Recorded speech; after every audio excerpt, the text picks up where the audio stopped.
to the lucky dog, the lazy dog. All right. We are on. I'd like to call this meeting to order, a special meeting of the Torrance Board of Education. Mr. Harpo, will you please lead us in the Pledge of Allegiance?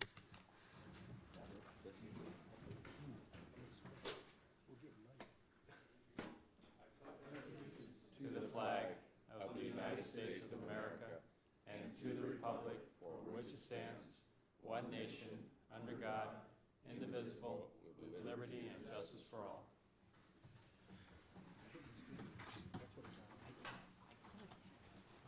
All right, welcome everyone to our special meeting of the Board of Education.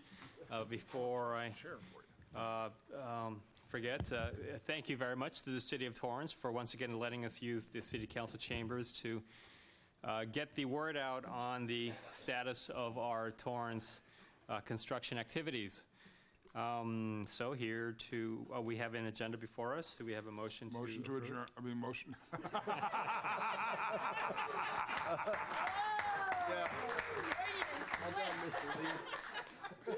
Always a step ahead of us, Mr. Lee. Yes, well, then there's no Robert's Rule of Order up here. Motion to approve the agenda. Second is Okay, all those in favor, please say aye. Aye. Any opposed? Thank you very much. Dr. Mannon. Thank you, Mr. President, members of the board. It's my pleasure tonight to introduce Chuck Utes and Lynn Paquin, two people you already know very well from George K. Baum and Company, to discuss and provide a presentation to the board tonight on a financial opportunity that we have in our school district related to federal funds regarding construction projects from President Obama and his administration, intended, of course, to put construction projects out on the street as soon as possible. And as you well know, we have our projects prioritized and are moving very quickly. But this, in fact, should we avail ourselves of this opportunity, will allow us to move some of our Phase 2 projects, which would begin in 2012, up as early as the 2009-10 year. So at this time, I'd like to introduce Chuck Utes and Lynn Paquin to provide you the information about the federal opportunity. Thank you, Dr. Mannon. I'm Chuck. This is Lynn. We primarily want to talk about the American Recovery and Reinvestment Act of 2009, the Recovery Act, and how it can benefit Torrance Unified School District and its General Obligation Bond Capital Facilities Program. Parts of the act were meant to encourage investors to buy municipal bonds, i.e., in this case, general obligation school bonds, in order to move projects ahead more quickly. And I think it's important to say at the outset, this is not a grant. It's not free money to the district. What it does is enable you to issue general obligation bonds at a lower rate than the traditional tax-exempt bond rates. And there are two different potential programs. One is commonly known as the Build America Bond Program, or lovingly called BABS. And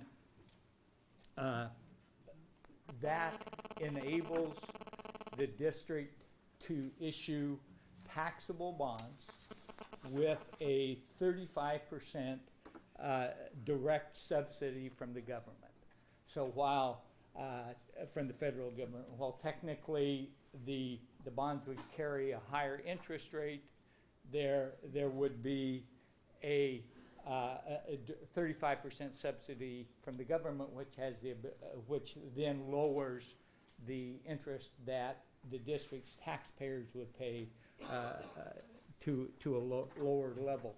There's also a tax credit option for Build America bonds, And to our knowledge, none of those bonds have been issued to this point.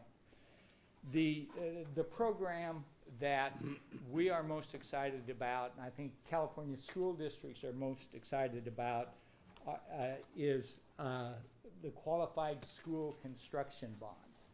And the use of that program effectively carries 0 interest rate.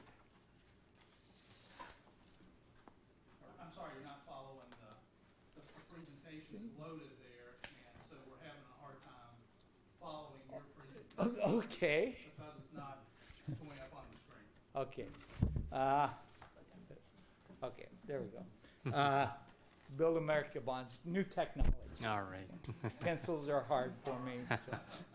So. But the program that we're most excited about at this point in time is a Qualified School Construction Bonds, or QSCBs, and they effectively carry 0 interest rate. So the district, if it were to qualify and receive an allocation from the state government, would be able to issue a portion up to $25 million of its general obligation bonds at 0%. Lynn will cover the details of the program and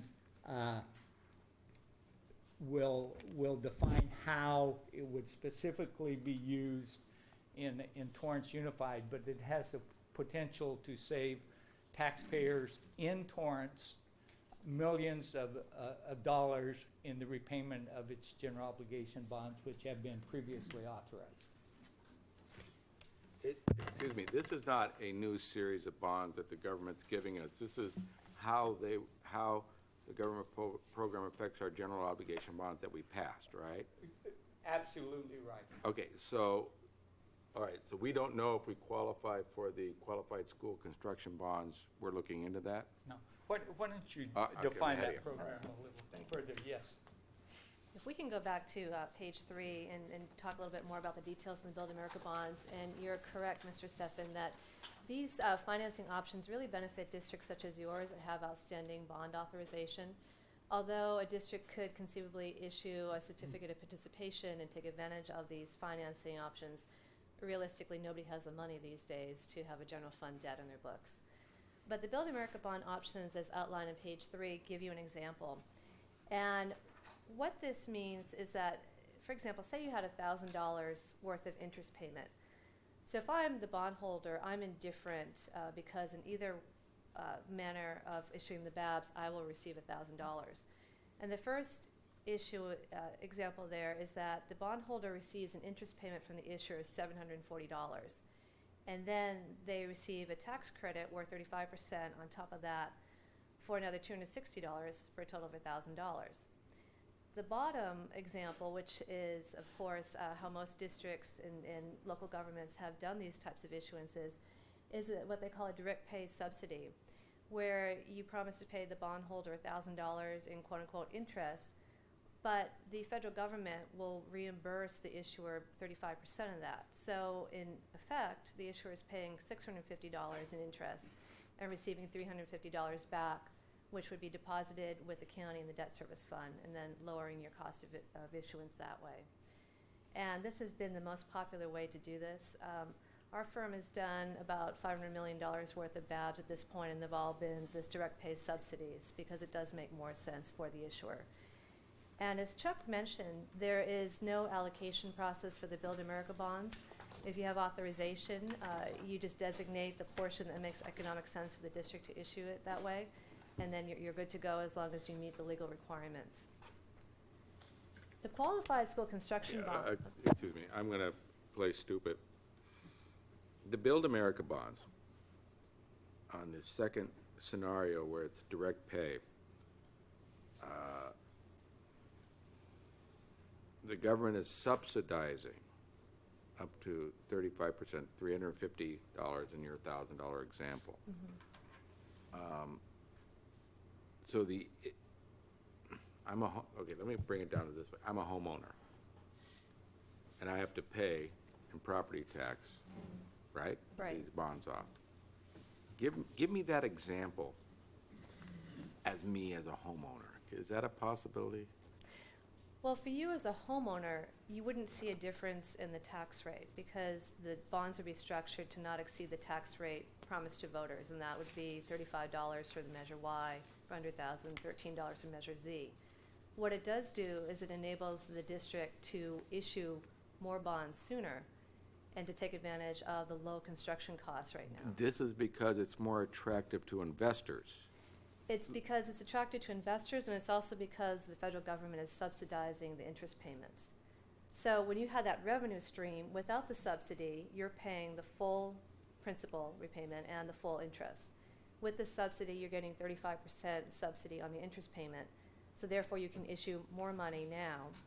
And the federal government has done this because they want to stimulate the local economy, So the federal government's giving the issuer the issuer, right? a subsidy, not the homeowner or not the investor. That's correct. Okay. Thank you. Any other questions on the Build America bonds? Not at this time. The qualified school construction bonds are an even better deal for an issuer, if you, so to speak. And what this is for the rest of this year and in 2010, the federal government has said that they would make up to $11 billion available nationwide. And these bonds, an issuer only repays the principal. There's no interest payment, so these are interest-free bonds. The volume cap is $11 billion per year in 2009 and in 2010. And the Department of Education has distributed $4.4 billion among the 100 largest school districts in the country, and another 25 local districts selected by the Secretary of Education. And then they distributed the remaining allocation to the states, and based on a formula under the Federal Elementary and Secondary Education Act. And basically, California receives $777 million. The state of California is keeping $77 million for higher education and charter schools, and then they're allocating out $700 million to districts throughout the state.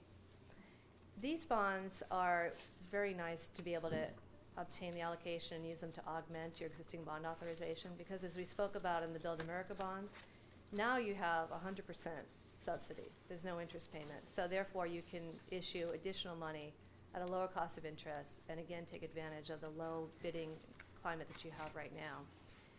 You can use the proceeds to construct, modernize, rehabilitate public school facilities. You can use it to purchase sites. But the caveat is you most likely are not going to be able to acquire existing facilities, which I don't think would be an issue for your district. A couple of things about the QSCBs. The federal Davis-Bacon prevailing wage rules do apply here. And although we're not an expert on prevailing wage law, we've spoken to a lot of districts, and we understand that the federal Davis-Bacon laws are pretty similar to the prevailing wage law here in California. And again, this is a federal program, so some states don't have any prevailing wage laws, and they inserted that into the act to make sure there was a level playing field. The other issue about these types of bonds is that you have to spend all of the proceeds within 3 years from the date of issuance. With your other tax-exempt bonds, you are required to spend the proceeds within 3 years, and if you don't, you have to rebate any interest earnings over and above the bond yield to the IRS. These bonds, you're required to spend it, and if you don't, you'll be forced to use any remaining proceeds to pay down the bonds. So the purpose, again, is that the federal government really wanted issuers to take advantage of these programs and put the money back out into the communities on projects. So on the Q, what is the real name of that? The qualified school construction bonds, all money has to be allocated in a purchase order sort of way within 3 years. Right. That's right.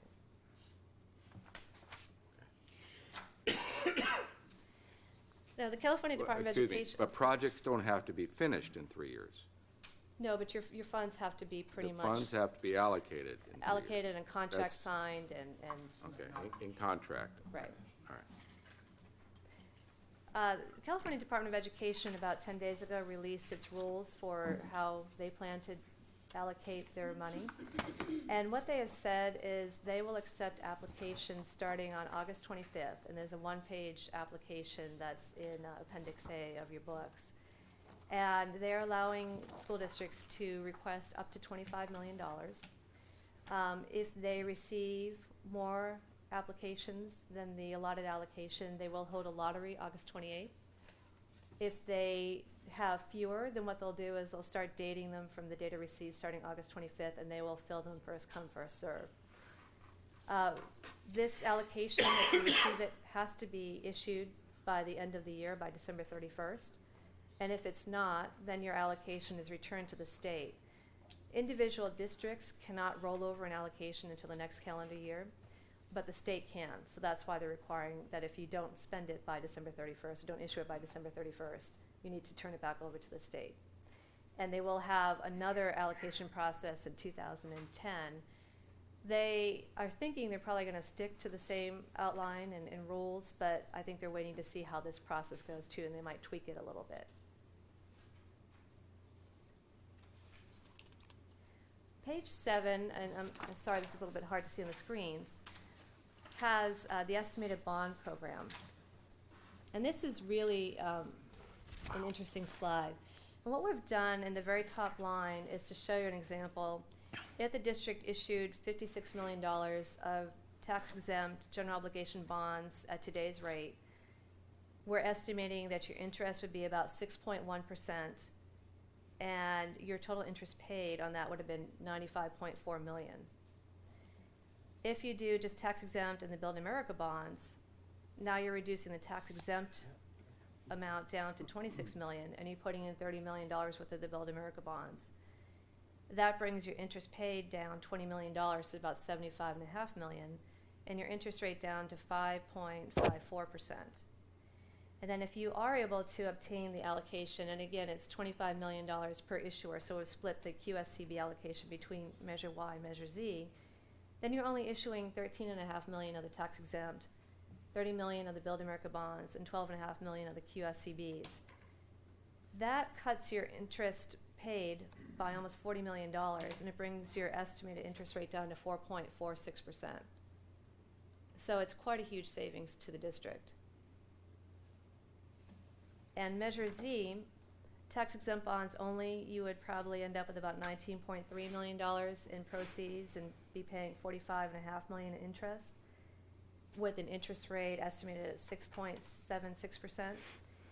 With the QSCB allocation, you're able to issue almost $2 million more to $21 million, brings your interest paid down by almost half, and it brings your interest rate down to 4.65%. Measure Z does not have any Build America bonds in that. The Build America bonds have to be issued with a structure with current interest bonds. And current interest bonds are the bonds that you pay interest twice a year until your bond matures and you repay your principal. In order to keep the tax rate at the $13 per 100,000, we would have to issue what's called capital appreciation bonds, and those are the bonds that have interest accreting until the date of maturity. And since you can't issue the Build America bonds as capital appreciation bonds, we weren't able to include that in that structure. So that's a little bit of a difference between Measure Y and Measure Z. But this is a pretty exciting opportunity for the district because, as you can see, if you receive these allocations, it could really cut down your cost of borrowing. Taxpayers would pay much, much less in overall interest costs, about $60 million less, and you would be able to take advantage of the current market for construction bids.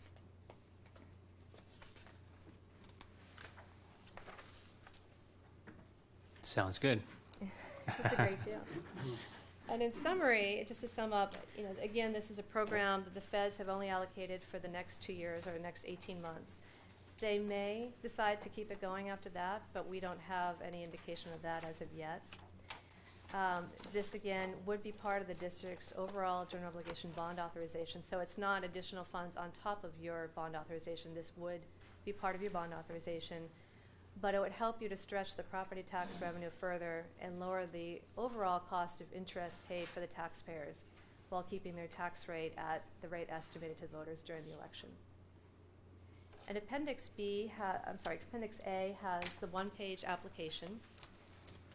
And in addition to this one-page application, which just asks for the name of the district and a list of the projects to be funded with the QSCBs if they're allocated, the CDE has requested that every district that intends to apply must pass a resolution stating that they are interested and they intend to apply and that they do have a source of repayment for the QSCBs if it's awarded. And they need that resolution passed by August 24th. So if you intended to proceed, we would like to see the resolution on your next board agenda if possible, just to make sure that we have everything together in time for the application. And Appendix B has a table, there it is, with your assessed valuation growth history. And congratulations, it was really nice to see a nice positive assessed valuation increase for the district, for the city. When we sold the bonds back in January, we estimated that the growth would be 2% for this year. And so it came in a little bit higher than what was estimated. Chuck and I would be happy to answer any questions that you have about the program. Mr. Lee. Yeah, I've got a couple, I got a number of them, actually.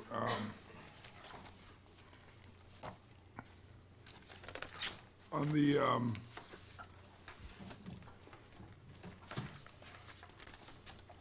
the QSCB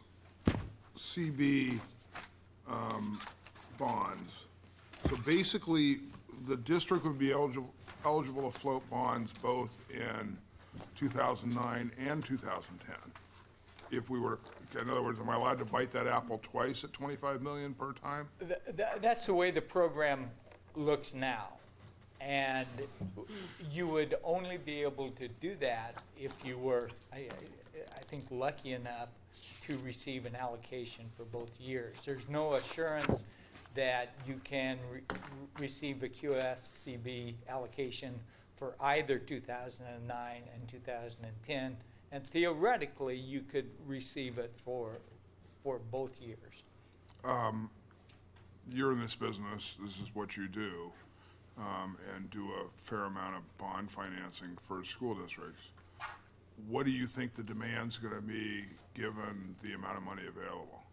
I think the 2009 process is going to become convoluted because I think a lot of districts are going to be applying who do not have the ability to repay the 25 million. There's been some representation that it's a grant, it's free money. It is not. It's effectively low interest or no interest loan. So I think the process may be distorted for 2009. And if they receive more than 700 million in applications, they will have a lottery system. And I think it's possible that there will be some winners in the lottery who cannot follow through by December 31st. And I think you may have the ability for another shot later in the year. Now, is this we're doing this under the guise of a general obligation bond. Absolutely. Wouldn't all my other competing school districts in this program also be doing it under a general obligation bond, which meant that you've got a stream of income from the property owners in the city? No. They could also be issued as certificates of participation, COPs, which generally require payment from your general fund. Right. It's hard for us to imagine that there are many school districts out there today who can make COP payments even without interest from their general fund. Now, during the application process, will the state look at the ability to repay, or is it just going to be if you apply, then you get your allocation, and then it's up to you to figure out how you're going to do it? That's why they're requiring the board resolution. So they are not going to take the time to investigate ability to repay, but they are relying on the board resolution certifying that you will be able to repay it if you have the allocation. Sounds like somebody I used to know.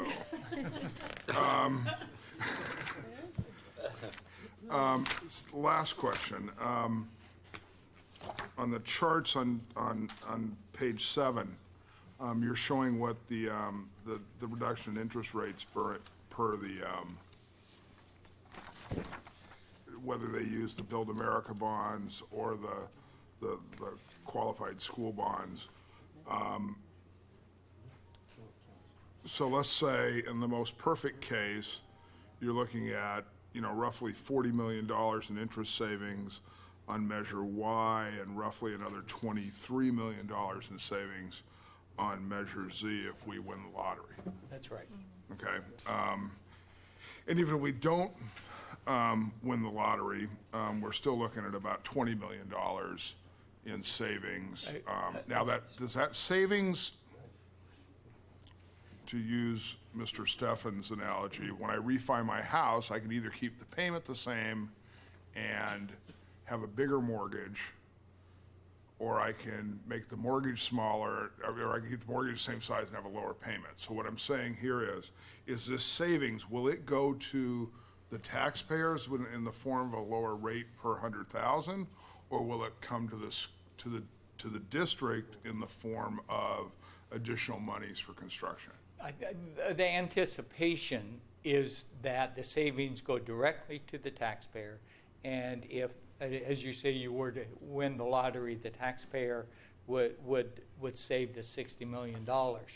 There's some schemes out there which No, we don't need to know about schemes. Yeah, okay, but the anticipation is certainly that the $60 million would go to the taxpayers, and you can call the $60 million taxpayer savings, which it is. It lowers the taxes required to retire the general obligation bonds. Okay, And it is- the GO rate currently is roughly $35 per on Y and about, what, 13 on Z. What does that potentially do 5 years out on those numbers? I think it will reduce the term of the repayment as opposed to reducing the tax in the short term, rather than being, I'm making up a number, I shouldn't do that. So, And what it's actually doing too, and you asked a good question, is that it's allowing the district to issue $56 million now, and the original plan was to issue $58 million 18 months from now. Correct. So it's moving it up, and as Chuck said, it's shortening the repayment period by that same amount. So that's rough, but see, that would, by moving it up 2 years, it doesn't affect the tax rate for the next 2 years. No, and this is based on, we've included the current, your most recent assessed valuation increase. And that's gonna drive it down a little bit as well. Right. Pennies. And so, and we've gone from there, so we've reset it. And we have used the same estimates. I think next year we're projecting a 3% growth rate. And we've used these estimates to project out the same tax rate of $35 per 100,000 and $13 per $100,000 throughout the life of the bond program. But in 2 years, don't our old bonds from the 90s roll off, and that's why we're able to roll the bigger? That's 2015. 2015. So 2015 is when we roll in the rest of Okay, it. okay, so that, okay, good. Thank you very much. Mr. Steffen? Mention that these projects have to be allocated and in contract within 3 years, right? Does the district foresee any problem with that?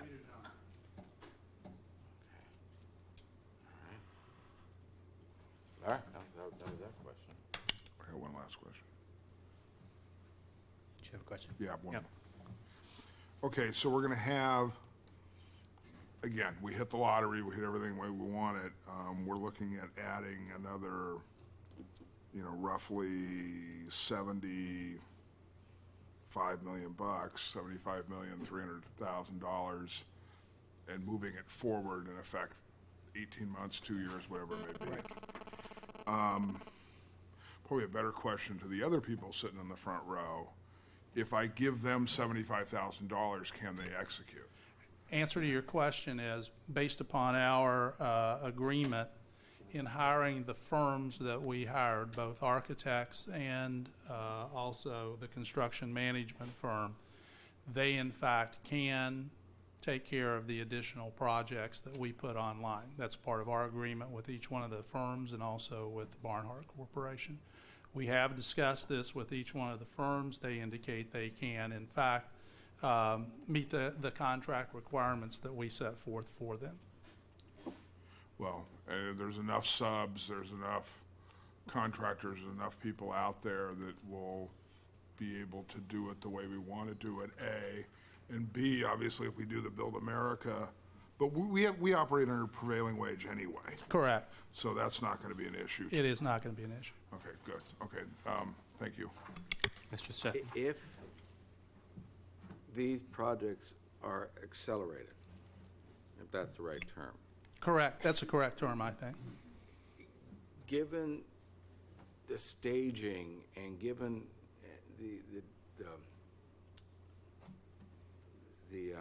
the staging at various school sites and the disruption at various school sites during these things, will we be, during projects like this, will we be able to handle those disruptions and organize construction and modernization at that many sites at one time? We really don't. Was that a clear question? Yes, it is. And we really don't believe that's an issue for us. We believe we have the manpower necessary at all the architecture firms and with the Barnhart Corporation, Who is the who is our construction management firm.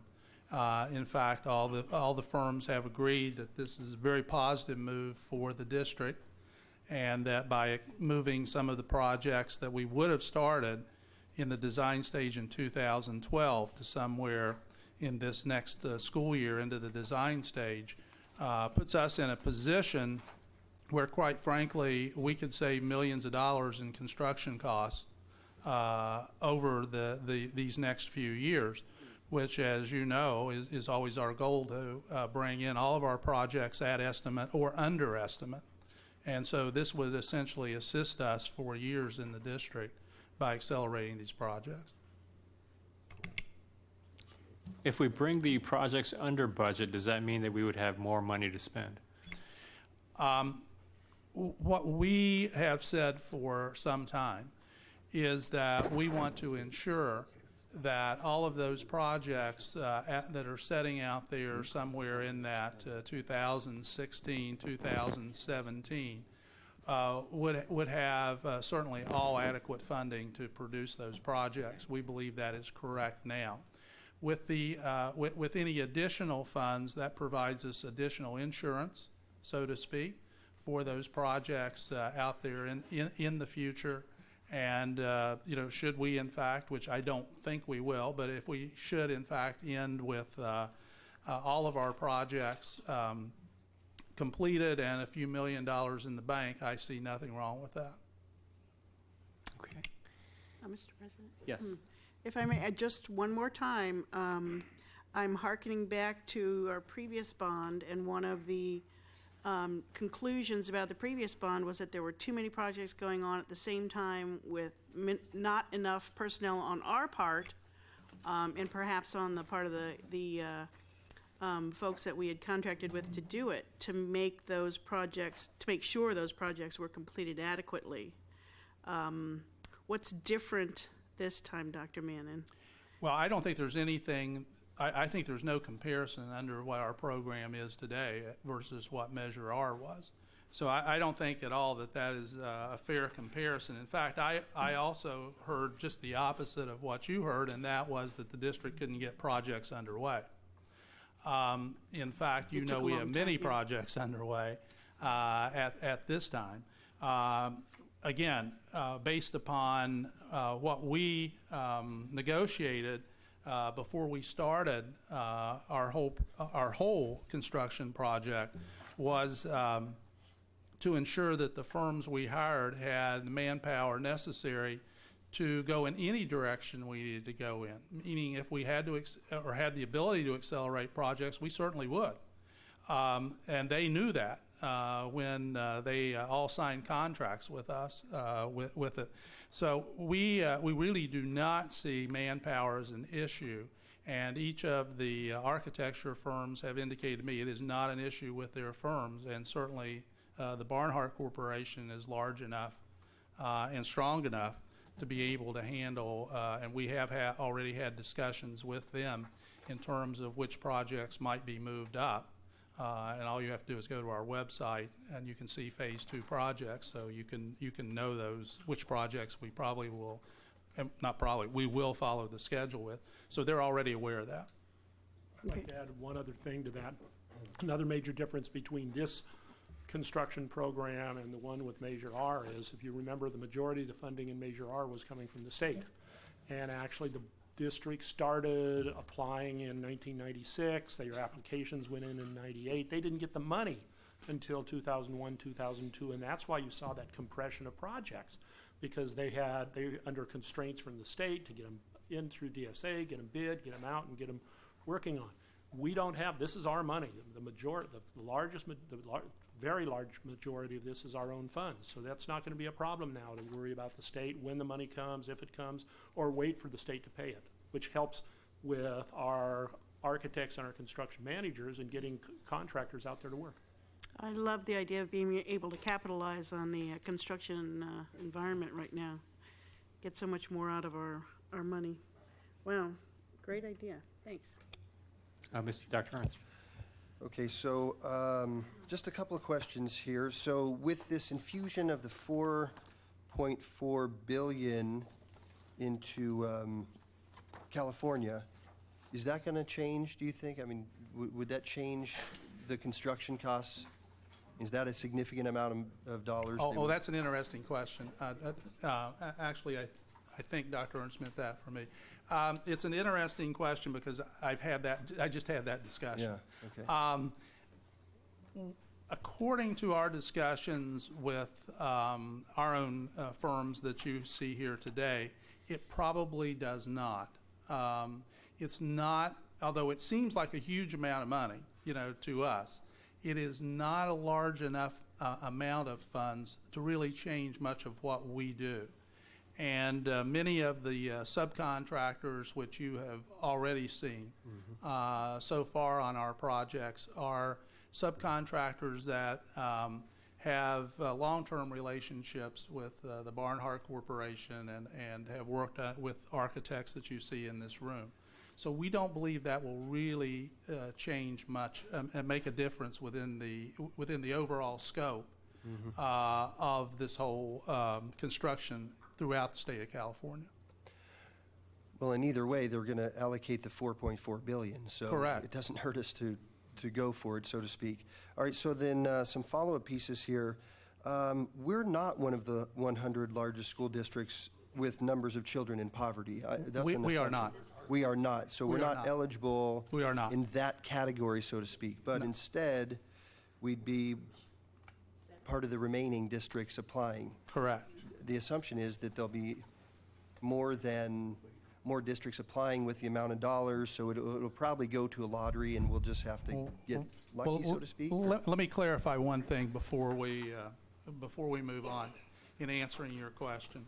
And this is just for clarification, the QSCBs. Let's remember, what we're talking about is actually 3 types of funding, okay? So we're talking about tax-exempt status. That is, we're estimating in Y 16 million. We're talking about Build America bonds. We're estimating in Y around 30 million. Now, that has nothing to do with the lottery or QSBC or any of that. We believe that should we not even be chosen in the lottery for QSCB, that we have the ability to move forward on those other 2 types of funding. So you can see that's still a large amount of money, even if we would not be chosen in the QSCB lottery if it went to that. And there's only an application for the QSCB, is that correct? That's correct. Yeah, right. Okay. You will find on your July 27th board agenda, unless the board indicates to me they're not interested, actually 3 different agenda items that will require your approval if we would move forward into these 3 different financing areas. Was I correct on that, ladies and gentlemen? Yes. Thank you. Absolutely. Mr. Lee. The other thing was, wasn't there a provision if our assessed value in the city didn't go up, that we wouldn't have been eligible? There was something, That was the concern that was expressed by Lynn and Chuck, that we needed to be in a positive assessed valuation, and I believe that was Build America bonds. Was that Build America bonds we were talking about that? It would have made it difficult to do another issuance this year if it wasn't. so as long as we're in a positive, Correct. and we're projected to be in a positive next year? Actually, LA County, for this past year, was 2.4 for us. Right. And for next year, I don't know the answer to that, and I think they may have difficulty answering your question. Okay. I think certainly we would have difficulty answering that question. A lot depends on what happens to the real estate market between now and then. But thank you. Okay, so, yes, Dr. Torrance, go ahead. So just another question. We're not taking action now on this. We would do that at our next meeting. But what if the board approves this, we send in the application? I mean, is there a backout provision, so to speak? I mean, we signing on the dotted line when we send in the application? What if we're accepted and it's something we decide, later on down the road? I mean, yeah, how many strings are attached, I guess, is the real question to Well, I the guess application. You would just not issue the bonds. And the allocation would go back to the state, so there'd be no penalty to the district. There aren't, okay, there are no penalties if that's the case. Yeah, I guess my question, though, Dr. Ernst, would be, why would we ever do it? Yeah, well, I don't see that happening, but Yeah. I'd like to know up front. Yeah. And Mrs. Mr. Reagan. Along those lines, it's hard to see a downside to doing this. Is there one? Seems like a win-win. If you're asking me, I think the answer is no. I think you probably could dream up some kind of doomsday scenario where it was better to issue bonds at 6% than 0%, but it's not clear to me right now. Okay, thank you. Well, I think the real issue is, and I appreciate, Chuck's comments, but I really don't see that as the real issue.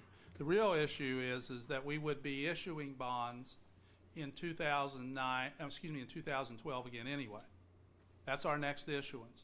What this does is, Mr. Steffen indicated, this accelerates it for us, so that rather than having to wait to 2012 to sell these bonds, we can sell them now, hopefully in 9/10, and take advantage of the situation that we're in.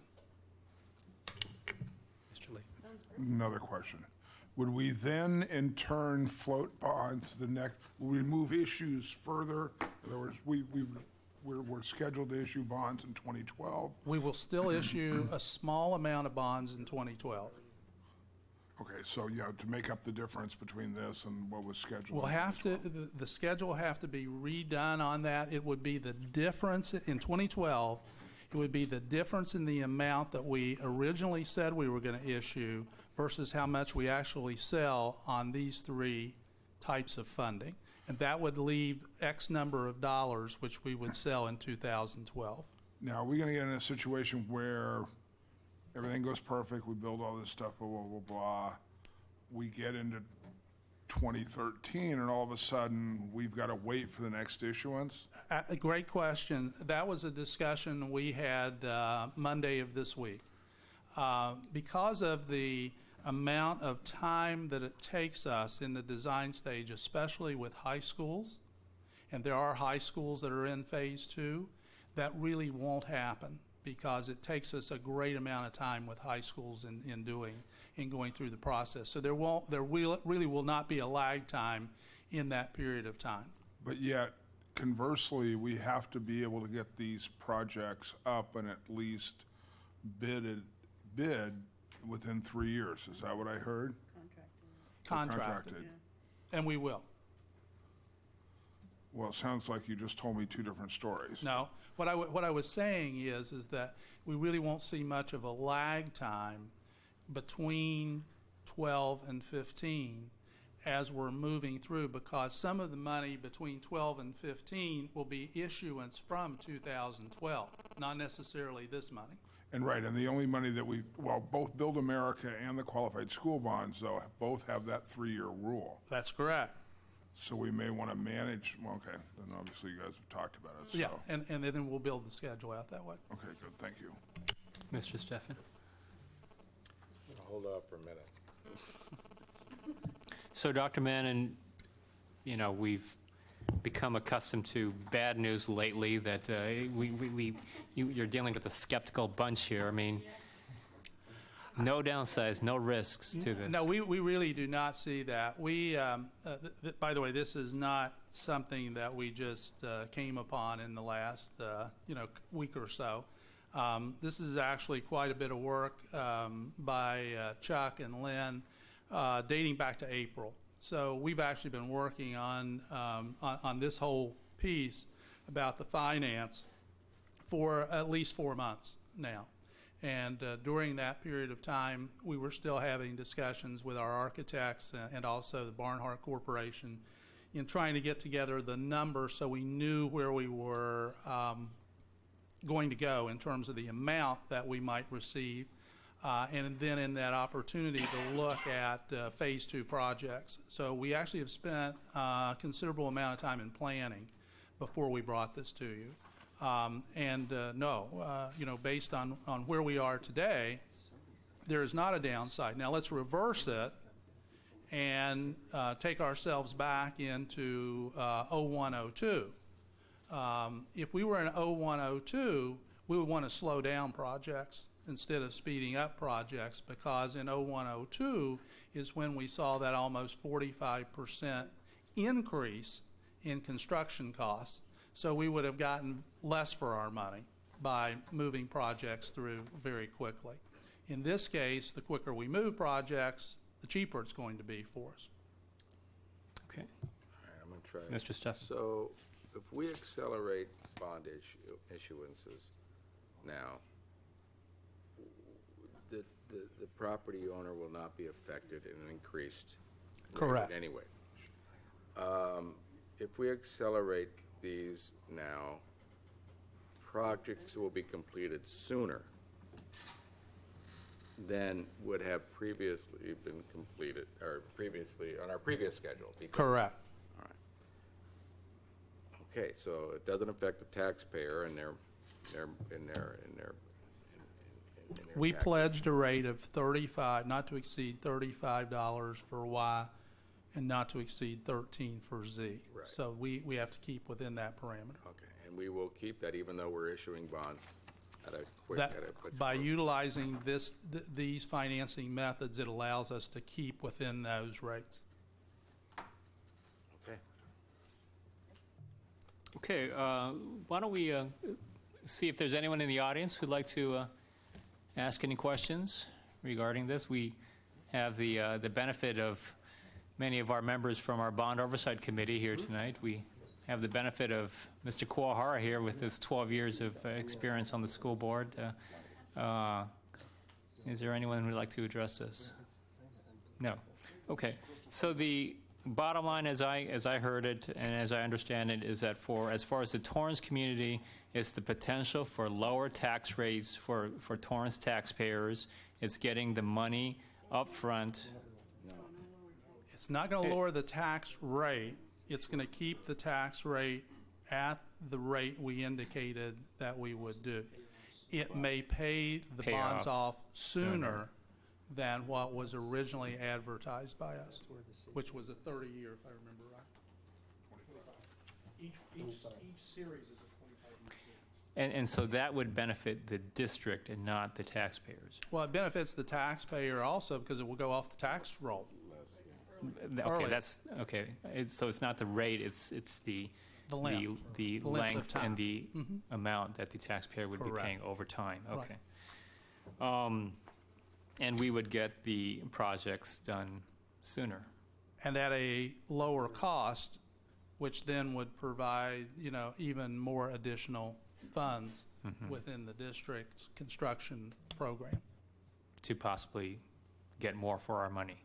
I think that it gets us more for our money, but I also think that, it builds up our construction funds also. And a lower cost because we're in the environment we're in now. That is correct. And as of now, we do not see a downside.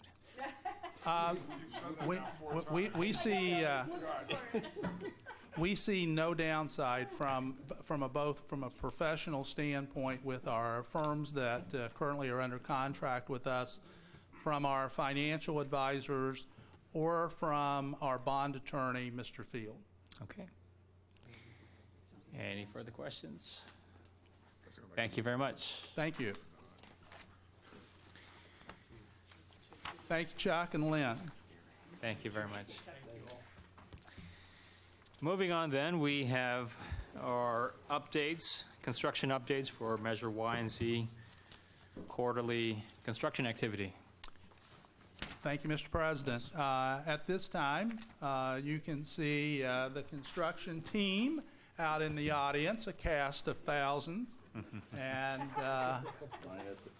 at this time, I'm going to introduce Mr. Gil Fullen, who is here from the Barnhart Corporation. Gil. Good evening, members of the board, community, and district. My name is Gil Fullen. I'm with Barnhart. We're your construction managers and program managers. I want to introduce tonight Paul Westberg and Rand Nickel with Westberg and White, Barbara Hilton with IBI, and Gary with HMC. Tonight we're going to be doing our quarterly report, and we're going to give you an update of what is happening right now and where we're going to be going. So tonight, Westberg and White has sort of passed the design baton to Barnhart for the first 4 projects, that being the fields. We'll give you an update of construction, where we're at currently, and where we're going to be at the end of the summer. HMC and Westberg and White will talk about the design progress on South High, Magruder, and Walteria. And lastly, IBI will cover the Hull and Fern elementary school sites. So right away, your immediate bond money at work, starting with North High, South, Torrance, and West. What you're looking there is a picture of what your field will look like come the first week of September. Starting at North High, where we are, demolition is complete. Construction is about 75% complete at North. Synthetic turf will begin at that site on July the 27th. As you will see some of the other sites, we have already started the turf installations. And we expect that this project will be complete on or before September the 4th. And what you see to the right, you'll start see some of these progress photos.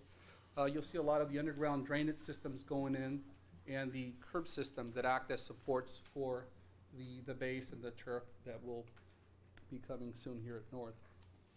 Moving on to South.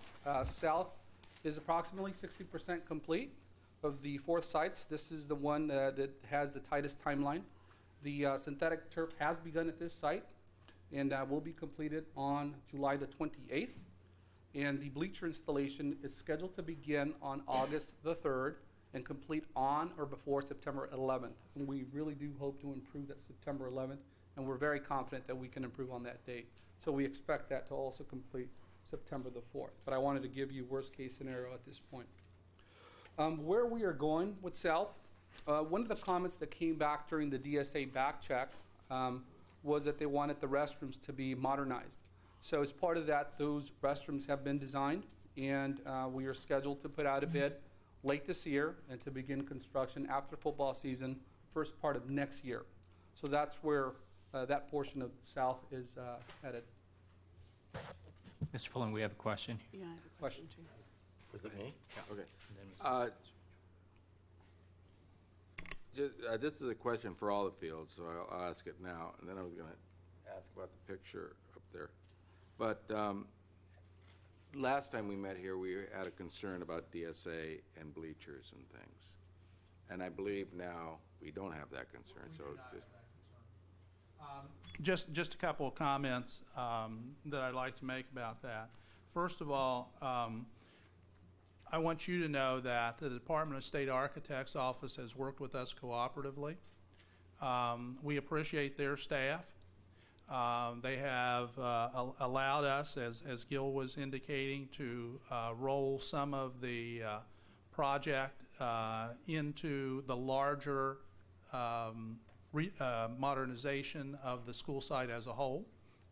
They have also worked with us on some of the Measure R projects, which should have been completed.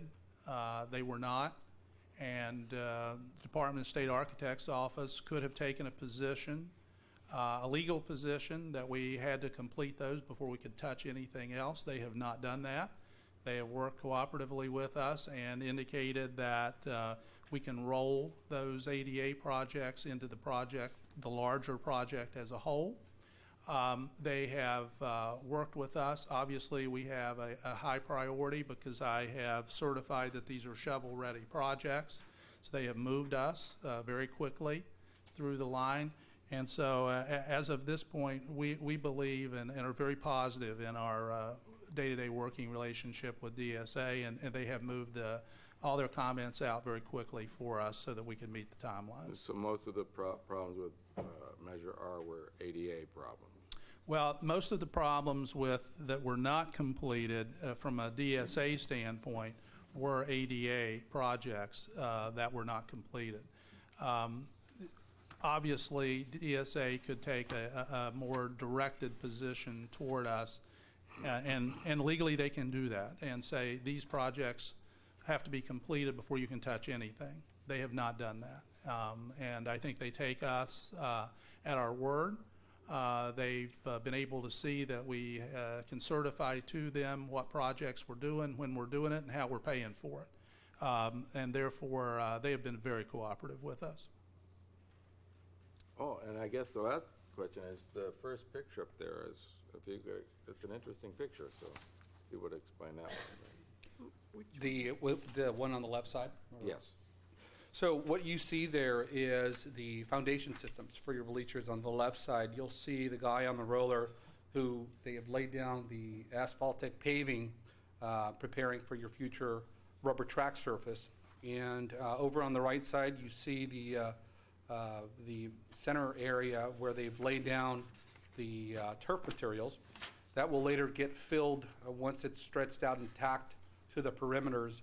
That later gets filled with the rubber-based infill sand. So if you were to go out there and walk these fields, and actually did that last night, you can feel the base underneath that. But once you get the rubber infills, you really get that athletic feel on those fields. Any other questions regarding the pictures? Mrs. Reagan, you had a question? Yeah, actually I did. You mentioned a tight timeline, especially at South, because of the bleachers being an additional piece of it. Our first football games will still be accommodated with these timelines? Yeah, yes, they will. In fact, the timelines were built because of the first football game. First football game at South is September the 11th.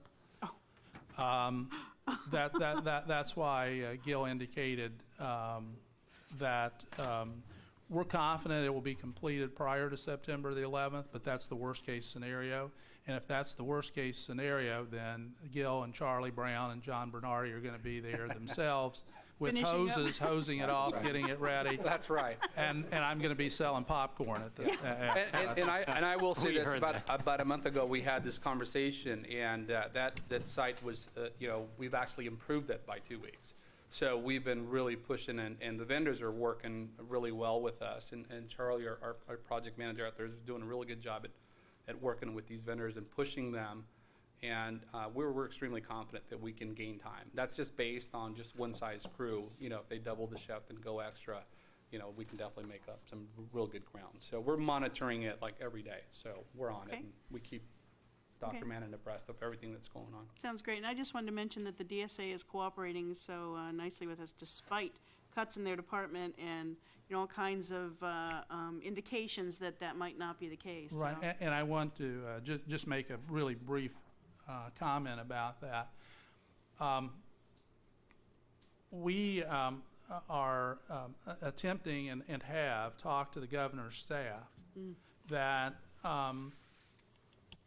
the reductions in DSA and the furloughs of DSA really do not make sense in the bigger economic picture because of the fact that we need DSA at full tilt, so to speak, approving these projects as quickly as possible so we can get them on the street, which will increase employment, obviously.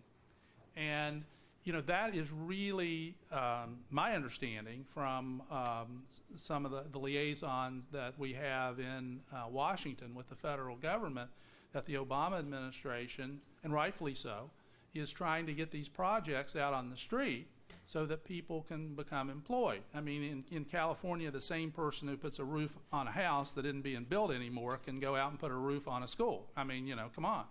So, you know, let's get people employed, but to get our projects to the point where we can get people employed, we need them approved. And DSA is working with us in a cooperative way, and again, we appreciate that very much. But we want to move them as fast as possible through DSA, which means they need to be fully staffed and moving through. And I understand the state problems, but on the other hand, if we want to get ourselves out of this economic situation, this is one of the ways to do it. Yep. Yep, thanks. Okay, so back to the sports fields. At Torrance High School, we're currently at about 60% complete, and the synthetic turf has begun at this site, and it is about 80% complete. And we do anticipate beginning the erection of the bleacher systems very soon there. It's my understanding that the materials have already arrived for the Torrance High School bleachers. So that's on track. Look kinda We cool. do anticipate completing this on September the 4th. Yeah, I was out there today. It looks really neat. I don't know if anybody else had a chance to go by. So it's kind of fun to wander out there. In fact, you can see it through the fence. We're getting a lot of neighbors that are curious, peeking over fences. I was up there last night, and an Asian couple was walking out, and they were just like really excited about the field. So a lot of curiosity from the community, definitely. And same thing with the restrooms here at Torrance High School. So moving on to West, the project is about 75% complete at West. Synthetic turf installation is scheduled for commencement here on July the 20th, so it's right around the corner. And we do anticipate completing that on August the 5th. And again, this project will also be complete on or before September the 4th. And you'll see the curb system there, drainage system on the left side, and on the right side, you see a lot of the trucks hauling off a lot of the dirts, or spoils, I should say. Dr. Mannon, the same question that Mrs. Reagan's asked as to the North Torrance and West. Are we cutting it as close as the day of the first home No, we have a game? little bit. We have a little bit more time. The South High School had the tightest schedule of all. The other schools should fall in line with some additional time before they actually play the first game. Okay. Okay, so we're going to move on into projects that are currently into design, and talking about the long-term bond projects. First phase, we're going to get into the school modernizations. And first, I'm going to bring up Paul Westberg with Westberg and White to talk about them. Good evening, President Marisucci, members of the board, Dr. Mannon. Good to be here. My task right now, besides the fields, along with Rand, and he's really the one that handles the day-by-day stuff on that, is Magruder. And I've had direct input on Magruder. It's been kind of a fun ride. We've been working with Michael Voigt and his staff and the community, and following all the guidelines of what the bond said we were going to do at that particular site. We have had our community meeting, not overly attended, but we had hoped that there might be more, but we had done our due diligence and reached out to them. As you see the picture there, and one on the left-hand side is as-built, the way it is today. All those portables down at the bottom in what we call Magruder Lake. And so we're going forward in all of this. The overall project should be submitted to the state architect's office at the end of this September. So we're moving very, very quickly. The main component on this is several different items. One is over on the right-hand side, the kind of brownish two bars are the 13 new classrooms that we have indicated to our community that we're going to be building. And those are modularly constructed units. We're getting very reasonable prices on them. They are going to match the tremendous architecture of the campus. Not hard to do. And of course, the other task is that we are creating a kind of down at the bottom, kind of straight off, kind of pin high to the center of the multipurpose building is a new open plaza that we're going to have for all the students to be able to congregate in a nice kind of orderly fashion back there. And we are bringing the one portable that you see way up the top of the campus picture on the left-hand side, that is science, and we're mating that down with the other science portable that's down on the lower half. So we're going to have both of them together. Unique thought. And these are the science labs. These are the science labs, absolutely correct. And we're also looking with some separate dollars, if we can be able to acquire it from the state funding, to resolve the horrific locker image of the campus. And so we're going to create a couple locker kiosks that will be lockable at night. That will give a little bit more security, and we'll get them off of those hallways so that students aren't having to have that noise factor and all that other stuff. And then that really kind of ugly one that sits out in the middle between those two classroom wings will resolve that. The other part is that we're going to try to dress up the exterior elevation from the street. And that is that part of Proposition Z is that we have about $600,000 for covered walks. Well, we're going to try to use every dollar of those $600,000 in the covered walks, and we're going to create on the next page, going on, there we are. Yeah, I did that. Right along the top, and that's kind of the street scene for all the existing wings. We're going to create kind of little identifiable kiosks along through there, kind of jazz it up a little bit. And at the front door of the administration building, we're going to have a nice big kiosk there that says administration. And then we're going to charter the staff to come up with what they would like to label each one of those kiosks. Whether it's science, or whether it's math, or whether it's A, B, or C, or whether it's room, hallway 1, 2, or 3, and let them kind of come up with a direction on that. Also, you see the picture. HMC is coming up with a district standard for the high school classroom, and since we're doing the first middle school, we're coming up with kind of a district standard for a middle school classroom and how it would look. And that's new ceilings, floors, walls, cabinetry, lighting, and new connectivity for computer systems, new windows. We're going to have all new windows in the campus, not just reglazing the existing frames, but all new windows. And of course, a nice paint job on it. And so we're going forward. We're still within our budget. We have given the district our preliminary costs, and we're below what we think that the budget is. So we're feeling comfortable about that. And just as a follow-up, a lot of our projects in the most recent couple months, we're finding bid savings of 20 to, we had one project in Solvang at 35% underneath what we had budgeted. So earlier conversations are very prudent to what we're seeing right now out there in the economy for the need by the construction industry to be employed. Any questions? Mr. Steffen. Yes, Mr. Steffen. Well, one man's tragedy, huh? Yes. Building A on the left in the previous slide is the one farthest north. Are we tearing building A down and creating a new wing? Because it's still the same number of buildings. That's correct. And the only thing that we're doing new is we're getting rid of portables, both at one end of the campus. Let me backtrack. There we go. Well, I see at the south side. Actually, that picture of Building A that is a set of portables.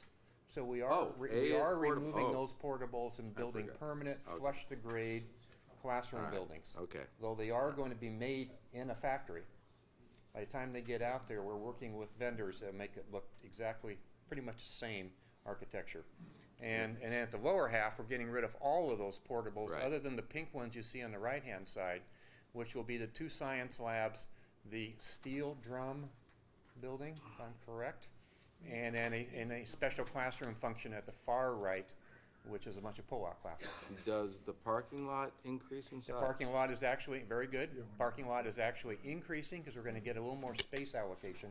We're moving that one portable that has all the workout equipment farther on over, and the two gets complicated on the left-hand side picture.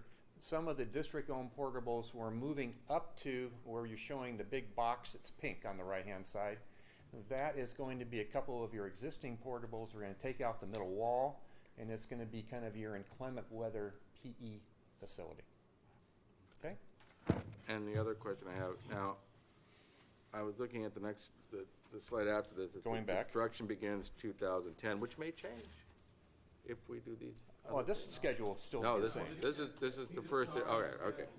All right, sorry, I That's the thought earliest we're I gonna thought be I able to do it. understood, obviously I didn't. How do we see staging students during construction at these sites? That's something that Barnhart, ourselves, and the district staff are all going to sit down and figure out exactly how to do that. So that, obviously, we're going to have full enrollment on the campus, and we're going to have construction on the campus. so And we're the- going to be moving stuff around, so we're going to be partitioning off phases, just as you've seen in the Do we past. see in your temporary Measure R. portables coming in, Yeah. things like that?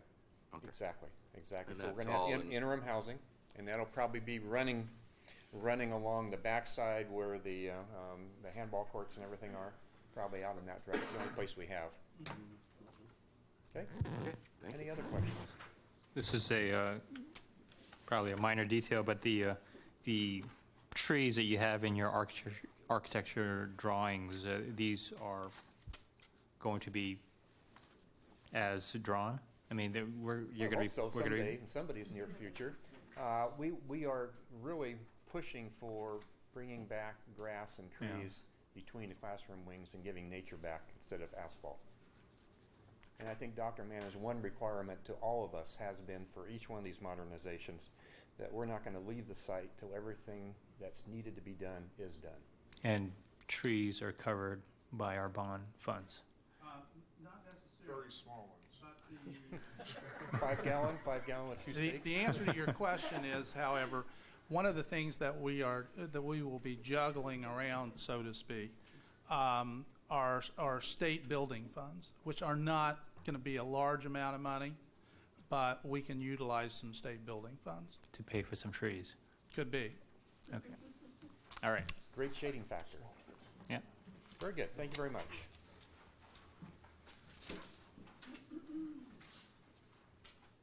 To bring up Gary with HMC. Thank you, Gail, and pleasure to be here. South High School, where we're at. Progress has been moving along very smoothly out there. It has, Principal Dow runs a great school, and we've had terrific meetings out there, both with the staff and the admin staff and with the user group meetings that we've been participating in. There have been a number of meetings that have been geared towards looking at the specific classrooms that we're designing, whether it be science classrooms or configurations for standard classrooms. In this progress for developing standards for both our work and potentially for work that will be coming up on other high school sites as well.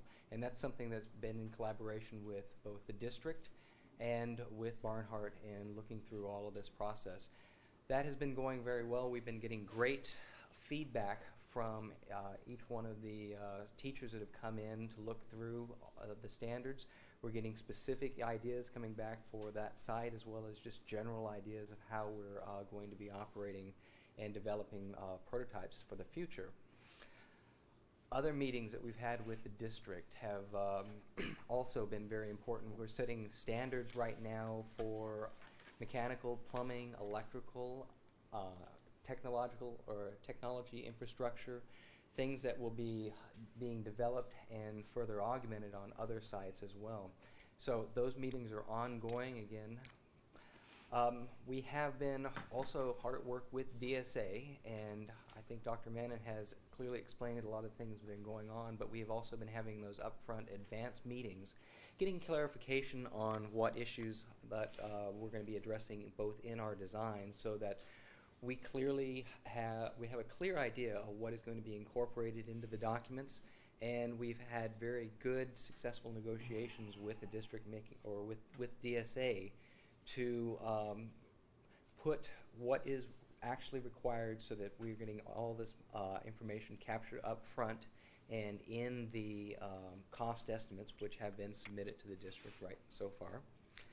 Schematic design overall has been completed. We have submitted that set of documents, and we're in what the next stage of drawings is the design development phase.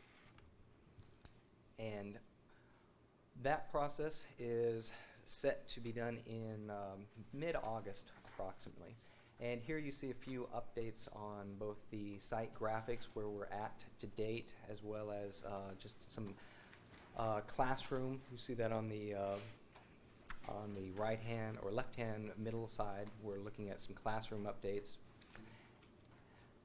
Where are we going on this?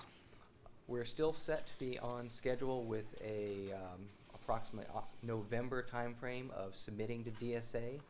All progress is on target for those.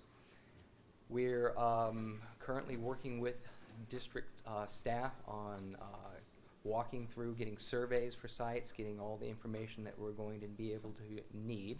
We've had meetings with the city to address right turn lanes out of onto Calle Mayor, and other meetings that have been proposed potentially with Caltrans as an opportunity meeting right there, but those meetings are currently on hold at this particular moment while we're deciding what we're going to be doing with the overall site.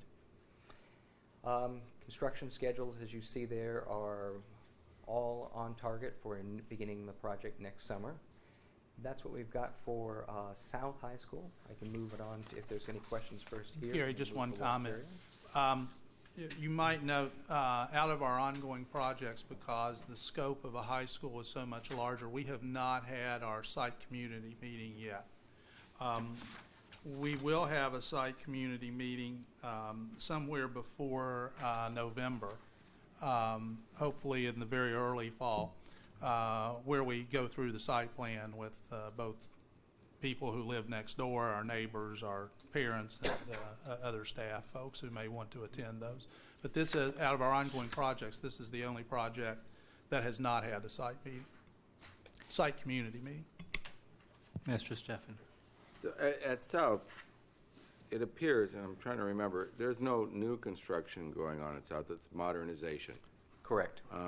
And I've never been involved in anything as big as a high school as far as construction or modernization. And staging is always a big deal in these things. And I brought it up on the last one. But is this a similar plan for South? We do it exactly. Or the high schools? We do it exactly the same way. Okay, so the high schools, then I'll ask at one time then. So we're going to bring in temporary housing. We do it exactly the same way. We shut down an entire building at a time.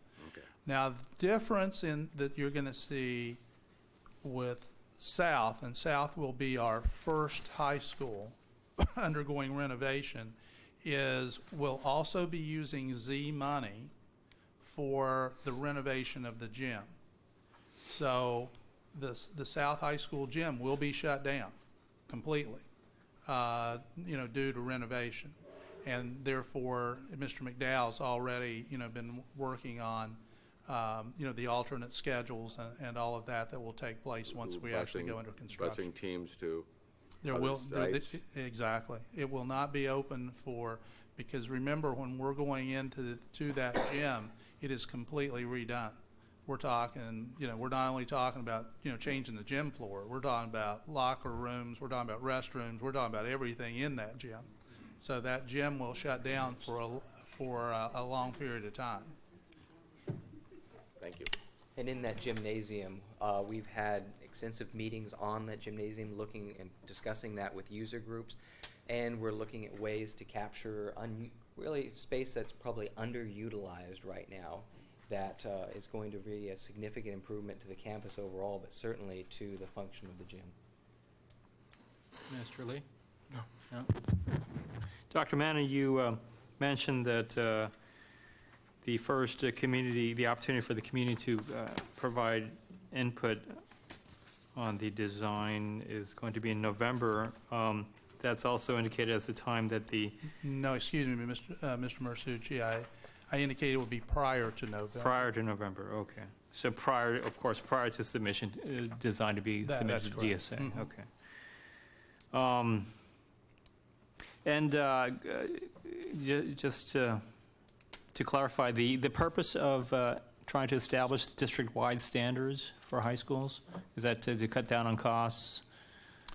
Well, it does do that, but it also ensures that a teacher, staff members from one school have the same quality that we put into another school. Okay. When you bring up standards, we're talking Phil's area here, so, I mean, a Well, toilet is a toilet is a toilet, and Well, it's actually more than that. It's in terms of how we go about, floors, ceilings, Right. windows. so all hardware is hardware, so the maintenance doesn't have to come up with 47 different locks. and 20 Well, you're absolutely right. Right. But I also look at it as the assurance of quality to all of our kids everywhere. Okay. When we have almost 900 classrooms in our district, so we want to ensure that. And finally, from my end, I remember when I was on the facility committee with Mr. Harpole and Mr. C. and at South High School, the bathrooms were memorable. They were for being so decrepit. Are you going to design teenager vandalism-proof bathrooms? Well, unfortunately, I don't believe that can be done. The problem is, and I've spent way too much time years ago looking at different fixtures, facilities, those kinds of things. We'll do our best with that. We'll also look at it from a low maintenance standpoint with it. But quite frankly, some of the issues that we have are twofold. One is that it's old, it's got to be torn out, it's going to be new. I mean, that's the other piece. The second part is, though, occasionally we do have kids who vandalize restrooms. I mean, it's just that simple. And sometimes having new, upgraded facilities doesn't necessarily open up as much to graffiti and the other kinds of things. But we will still have issues where that we will have certain students who are going to try to destroy things. So we will make them as good as possible. Quite frankly, the only way I know to ensure that that didn't happen, which we cannot afford, is to build restrooms to the prison standard. And I live with an 18-year-old, and it'd probably work. Oh. But anyway. Just to follow up before I turn over to you, Mrs. Reagan. So, I mean, yeah, please, I'm sure you will do the best you can, but I just ask for particular attention. If we can, one of the most common complaints I hear are the bathroom stalls with the stall doors missing, yeah. I mean, but if we can get extra durable, the most durable bathroom stall doors installed. We will absolutely be looking at the most durable facilities that we can in those bathrooms, and that will be something that is part of that vetting process of the standards, and looking at those hinges and making sure that we're going to leave you with something that is not just here today and gone tomorrow after that. So yes, absolutely, we will be on top of that. Thank you. Mrs. Reagan. Actually, I just wanted to follow up. Our students destroying our facilities is one thing, but we all know that there's a lot of other folks in and out of our facilities. What can we do to make sure that they utilize the facilities in a reasonable fashion also? Well, I appreciate you saying that, Mrs. Reagans. I do agree with your comment. And I think that we need to ensure, and I know that Dr. Stabler and Dr. Stowe have talked to principals about this. I have talked to principals about this, that, after we spend millions of dollars, and I do mean millions of dollars, to upgrade these facilities, we do expect people to take care of them. And, one of the real difficulties I have, and I know that many of you are torn on this issue, is that, we want community members to be able to use our facilities. On the other hand, since all of our facilities, especially high school facilities, are old, I am sure that there are people who are using those facilities who should not be using those facilities. And, we are going to clamp down on security on the uses of those gyms only to authorized people. And we are going to clamp down on the security in terms of the ability to have keys to those buildings, to ensure that particular piece that goes along with that. And I think we need to make sure that anyone who is renting our space understands very clearly that we will revoke their use of our facilities if they do not take care of our facilities. Okay. Walteria Elementary School. Here we have already had our first community meeting that happened back in June. And successful meeting. What was presented there is the design of the new campuses. Specifically, some of the information that was presented had to do with some campus reconfiguration that is possible by the introduction of the replacement portables, and looking at opportunities to take a campus that in many ways is well laid out, but in other ways has overgone in the years, having classrooms that are distributed perhaps not as efficiently throughout the campus. And we're looking at the opportunity for bringing in the the kindergarten classrooms into a consolidated area, also allowing a larger expanded play area that would be directly adjacent to the kindergarten classrooms, and at the same time approaching a revitalized entry into that campus, in that it doesn't really have a strong street presence in this regards. So those particular components all combine together as an opportunity to create something on that campus that is going to leave it with both meeting the bond requirements. We're going to be taking care of all the doors, windows, frames, all the upgrades of the facilities, but also in the reconfiguration, leaving it with a configuration that will allow the educational opportunities, which is what we're really all here to support, a significant improvement on that campus. Cost estimating has been submitted on that one, as well as the schematic design package. Here you see some of the images that were submitted to or presented during the community meetings, and you see the reconfigured entry right there in that main entrance.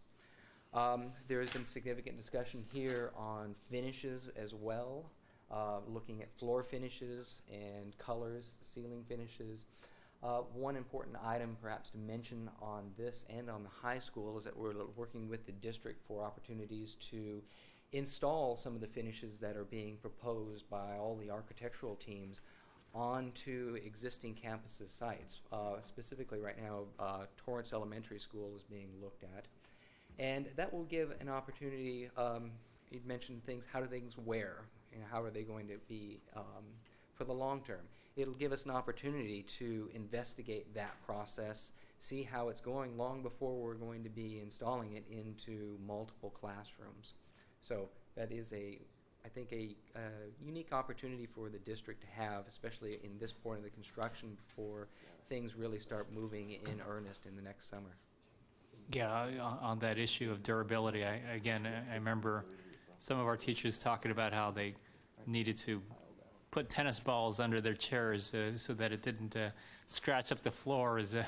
If you can, again, make sure that we get the most, or we err on the side of durability. Just to comment on that, Yeah. however, the Walteria staff has been very active in the whole process of redesign of their school because they had gotten very little, if you recall, out of Measure R. The unfortunate piece is that the old tile, so to speak, which did have asbestos in it, wears much better than any of the new tile without asbestos in it. And so that's the reason that Gary is being very diplomatic about his comments about, different floor surfaces. And so we're going to utilize a school that isn't going to have modernization for a while, which is Torrance L, because it received a lot in Measure R, to put down some different surfaces so our teachers can see the surfaces. It's difficult for classroom teachers for us to sit there having discussions about floor finishes when they really don't know what those floor finishes are. So therefore, that's why we're going to go to this length, so that some of the staff who want to see it can see it. This is what it actually looks like, whenever it's down. But unfortunately, the new tile just does not wear like the old tile did. It's called, it's HVT, it's high, the tile? The it's, VCT? VCT. Yes. Yeah, asbestos, yeah, that stuff is great. Short of eating it, you're okay, but 60, 70 years later, you could buff that stuff up. But when we were installing new flooring in the district where I work, we chose, as opposed to VCT in the classroom, a carpet material. Now, the old, carpet, you pull one, it runs all the way across, but there is a carpet out there that's individually woven with a rubber underneath, Right. which keeps the liquid from going underneath and creating a mold problem or whatever you have. And if it does tear, you can cut out a section and Right. matches and all that kind of Right. stuff. So We had that discussion with teachers. They do not want that. seriously, Seriously. that stuff is really good. Our elementary teachers were very specific in that they did not want. Is this because they're the young kids with water and stuff like that? Yeah, they did not want carpet at all. And Gary did spend a good deal of time explaining in more detail than you did about these different types of carpet. It was very clear. I would request, because when these carpets were installed, and especially in kindergarten areas and areas where paint and things like that are used, areas were cordoned off with VCT, that you can, the cleaning areas and stuff like that. But this particular style of carpet, and I can remember the company that installed it, but I can't remember the exact name. Miracle. Is a There's a company. lot of different They're a products like company. that. You could spill a gallon of paint on this stuff, and it just wipes up. So I would get a group of teachers to look at and have them come to my classroom. And have them look at this stuff. It wears like iron, and there are no tennis balls underneath your carpet. And there's no echo in the room, and there's all sorts of advantages to it. Gary will show them different products. I'm just expressing, though, and I think Gary. No, and I can also understand. tell I you understand, that- because when you say carpet, and if you're ever in a portable classroom, you see one string of carpet, and this run goes across the room, and the carpet just unravels for the next 5 years. Yeah, no, they brought in, but just so you know, excuse me, they brought in different samples. Okay, all right. And showed various samples. Gary did that from different manufacturers that provided Please that. don't pick a white VCT, whatever you. That doesn't work well. Mrs. Reagans? Actually, along those same lines, we talked about having established district-wide standards for high schools and middle schools. Is this school going to establish district-wide standards for elementary schools? We actually are looking at that. Okay, all right, thank you. When you have the community meetings, are parents given the opportunity to comment on the different types of flooring, the materials, and so forth? Mr. Mersucci, we have had very few people that have shown up at any of the meetings. So, And so, any commentary like that really has not been a part of any of the discussions. so if there's anyone out there watching us right now, any parents who want to make sure that their child is in a safe, Well, they'll have to do it for VT. some of the future meetings out there, Yeah. of course. okay. Okay. Okay, thank you.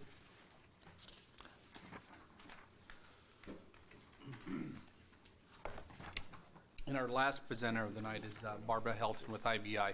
She'll be talking about the last two sites. Good evening, board and district staff. Thank you very much. Hull Middle School. Where we are is we are now in the design development phase. We have just started that, but I'm going to give you a little bit of history here. And some of these images are what were shown to the community meeting, which was held in mid-June, which was very well received. The red lines indicate the footprint of the new school, conceptually laid out. So you can see that it does somewhat still follow the footprint of the existing campus. Doesn't extend too much further to the west. And all the neighbors to the south were fine with the layout of the school. Demolition has started and will be complete the end of August. There are, and as some of these buildings come down, particularly the existing multi-purpose building, we're fast-tracking the demolition of that building because in its proximity are 2 oil wells that need to be accurately located so that we know exactly where they are as we continue to lay this project out more definitively. So hopefully those 2 wells will be tested in the next couple of weeks. Moving to the plan, again, these images are what were presented to the community meeting. We have had a terrific series of meetings with both the site committee and the educational committee at Hull Middle School. Barry Lafferty and his staff have been extremely helpful and engaged in this process. And the school will continue to operate from a pedestrian and a vehicular point of view very much as it did before.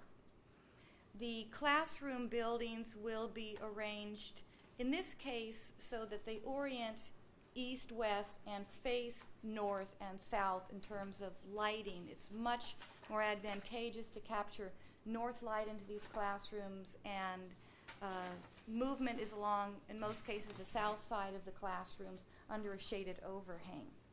Now, one thing that came out of the community meetings is because these buildings now have open space that is adjacent to the perimeter wall shared by the neighbors to the east, is that wall will most likely become a more solid CMU wall to give privacy both to the neighbors and to the students.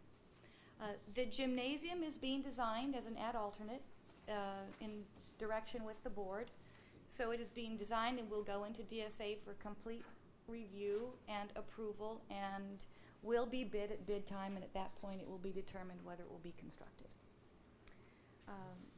The fields, one thing that we are looking at is, because in a few months this will be a bit of a Swiss cheese with the relocating and verifying the location of the wells, is we're going to take that opportunity to take some, potentially some Measure Z money to upgrade the field and do all the field work ahead of time, so that that work will be complete, and then when the project goes to construction, that work will already have been done. Just briefly to show you, we are now, where we're going on this project is we will have our second community meeting in early fall. At that point in time, we'll be showing some 3-dimensional renderings of the campus. They will, as we had said, be 1-story building, and they will be naturally ventilating and extremely sustainable. The roofs at this point in time are most likely going to slope with the low side to the south and oriented to the north to capture north lighting into the classroom. That slope will enable us, if the district so chooses, to install solar panels at a later date. The orientation is correct to capture due south orientation. That's a general overview of where we are on Hull, and any questions? Mr. Steffen, Mr. Lee. Well, first, on the very first picture, if anybody needed the evidence that we need new fields, the very first picture of that field is incredible. And is this a little amphitheater you're planning here? Yes, it is. Well, yes, it is. That's very. We're doing that as part of the outdoors, as part of the outdoor space, and so it'll be very gentle. It'll meet. But you brought up, and I wrote down a note here, grants for solar, and you brought up the idea that the slope roof will have the ability to, are there things now, I mean, a while back the state had, or maybe what the feds had years ago, grants for solar and things like that. Are those still available? It's something we should look at now. Well, there are all kinds of opportunities out there, Mr. Steffen, for what they're calling sort of public-private partnerships. And there's a lot of groups that install solar systems, and they do it at an pre-established rate with the school district. and so that the district can be guaranteed of paying that back in an established rate, which is some hedge against should the cost of energy rise in the long run. I mean, So- you're supposed to be able to recoup your money in a certain amount of time That's to make correct. this a viable option. Is that something, how do we look into that? I can provide the district with several links of companies that do that we have through Sacramento and through the Cash organization. We have actually had Chevron come out and do an analysis of our buildings, and the problem that we had is that, and we would look into it again, but one of the problems we had is that our building, the roof space was not enough to really generate enough electricity, generate enough return electricity to pay for it. The districts that have done it, San Diego Unified has a lot of very large flat space, a lot of warehouse buildings, and I know in San Jose Unified, what they actually went ahead and did was built coverings for their parking lots, like parking garage covers, just parking covers, and they put the solars on top of there. So the amount of the square footage we have on the roofs here proposed at Hull with the slant that they have in the sun may or may not, We don't know, but We don't know. Something that we can look at. Another problem, and probably Phil can address this, and maybe people who've been in the district, my understanding, we actually had solar panels on a couple of our high schools before, and the problem is the vandalism to them. Our roofs, school roofs are easy to get onto, and so the kids like to get up there, and solar panels vandalize very easily, is my understanding. So I don't know, it's something that we can look at, it's just not, like I said, we looked at it before with Chevron, and Chevron came back and said it was not a viable project for us at that time. well, if you could get back to us, because here we have this opportunity to do the totally sustainable. I see a lot of this, a list here of sustainable options that we're looking at, but it would be the opportunity now to look to see if this is viable or not, and so we could at least make a decision based on, okay, so, thank you. Mr. Lee? No? Yeah. What kind of elevation, what are we looking at in the way of elevations at this moment? Well, Styles, kind of? Right now, what we're thinking in terms of the wall surfaces and the finishes, a combination of stucco and either a metal or a concrete siding panel that looks almost like shingles. We're actually looking at that to keep it very much in sort of a residential character. Probably 20% of these walls will be glazed, mostly again on the north elevation, and then to balance that light on the south side. The roofs, Mr. Lee, we're not sure yet. It'll probably, in most cases, it will certainly be a cool roof.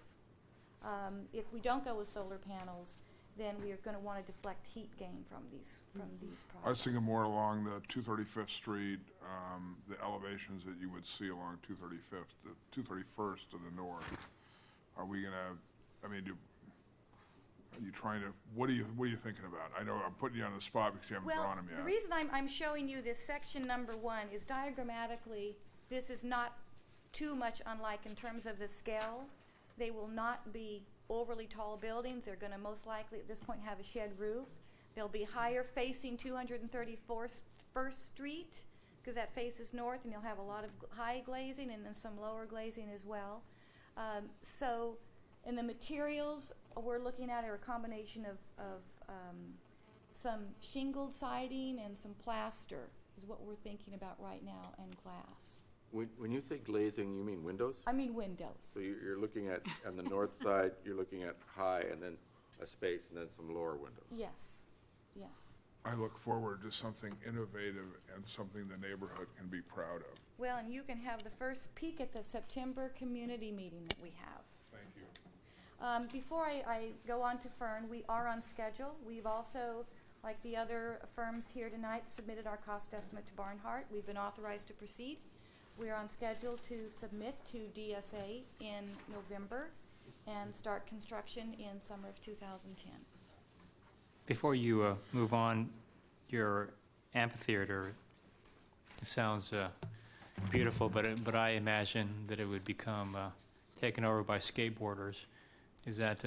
We will provide the skateboard deterrents. There will be dividers on that, either built into it architecturally or there will be skateboard deterrents. That's standard protocol these days. Has to be. Mr. President.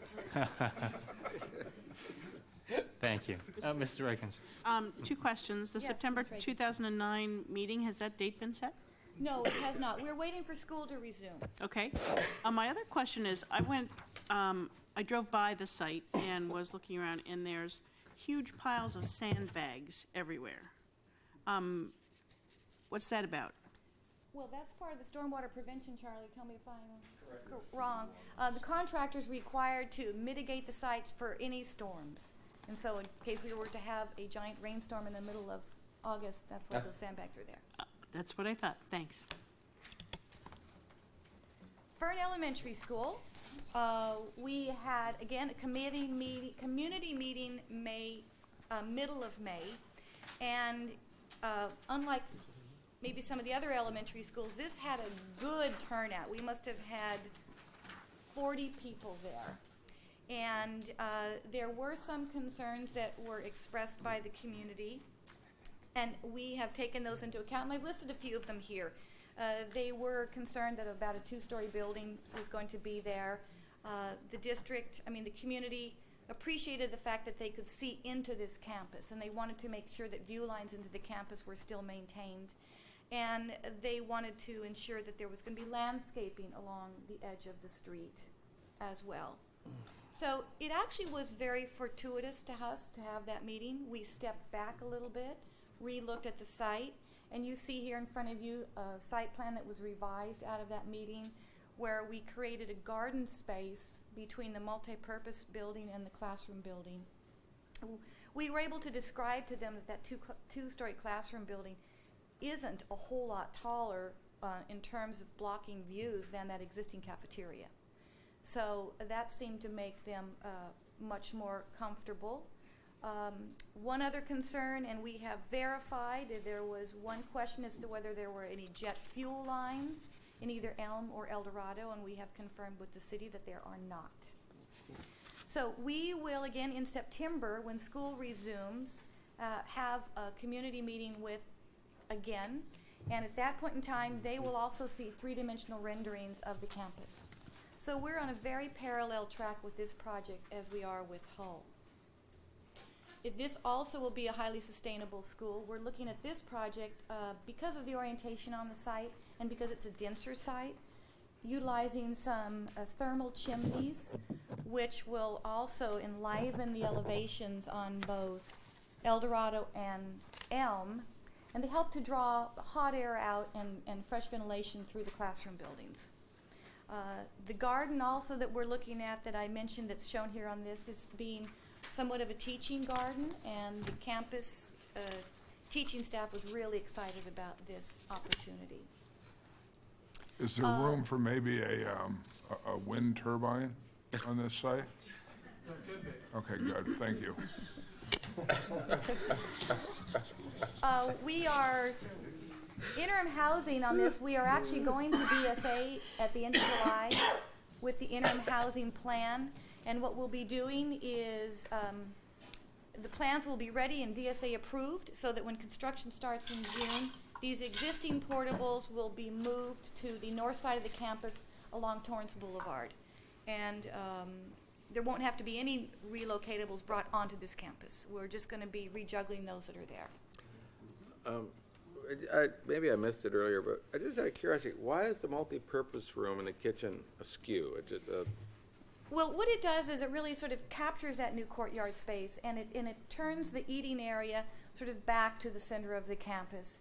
It also allows for a widened garden and vista into the campus. So that little tan area in front of the multi-purpose room and kitchen it's somehow connected to the garden area. It's a kind of a space. It's yes. one whole space. And in fact, that also is a bit of an amphitheater. That area is about 30 inches below the adjacent grade. If you go out to Fern, it's got a big hump. It does have a big hump. In the middle. So we're taking advantage of that to carve down and make, again, sort of a central gathering place, performance place. It's the place where the Pledge of Allegiance will take place every morning. And the multi-purpose room kind of directs you back towards that space and opens up the campus. Kind of hugs that new central court. Thank you. Any other questions regarding Fern? Are we going to need any elevators on the two-story buildings, given? Yes, we will, Mr. Steffens. There'll be one centrally located in that space that you see between the two Oh, so they're classroom connected by an buildings. elevator? There'll be one new I elevator was in wondering there. about the space. Okay, And it's connected at the second level by a continuous walkway. okay.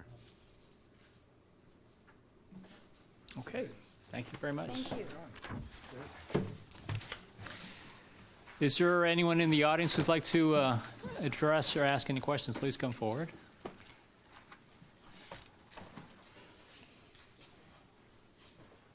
Good evening, ladies and gentlemen. My name is John Barnett. I'm a Torrance resident and parent of a 5- and 6-year-old, currently attending at Fern Elementary.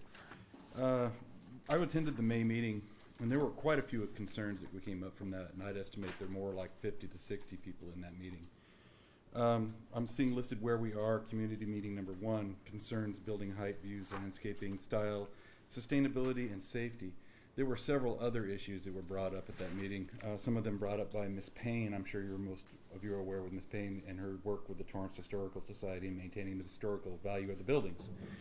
The actual view of the building, what it looks like in comparison to the historical building that's on site. A lot of the residents were concerned about the traffic that's going to be congested on Elm Street, effectively turning Elm into an alley with the building being put there. And a suggestion was made that rotating the building in its configuration, not changing the building, but more rotating it, putting it out onto the playground on the north side of campus out by Torrance Boulevard.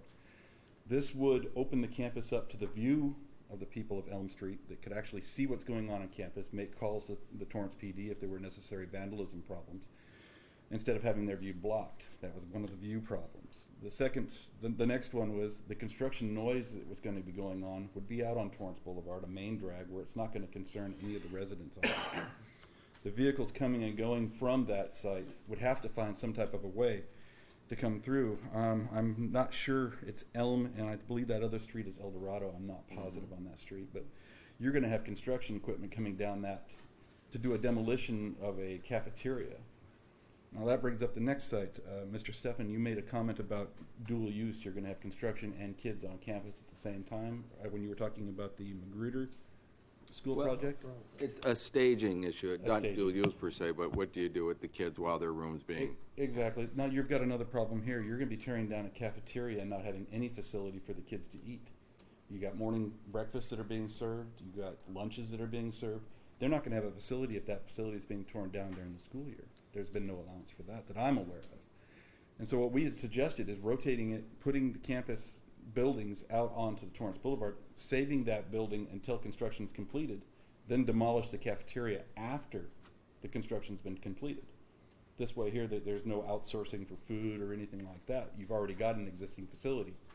As far as I know, that property out there on the Torrance Boulevard edge, has never been built on, so it wouldn't be contaminated. I don't know about the soil surveys that are going to have to be done, or the drainage problems that's going to be addressed. But we were told in that meeting on May that these were just preliminary plans, just ballparking, spitballing, this was nothing set in stone. As I'm seeing this, it is set in stone.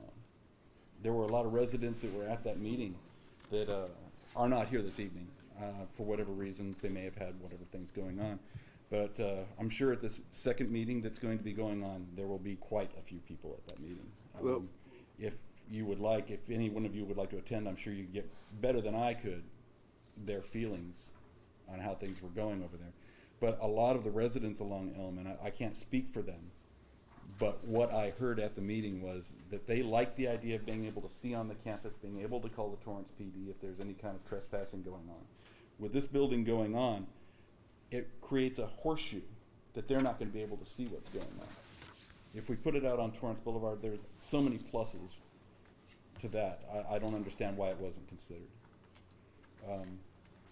If I can answer any of your questions, I'm not a professional contractor. I'm not an architect by any means, but this has made common sense to most of us there.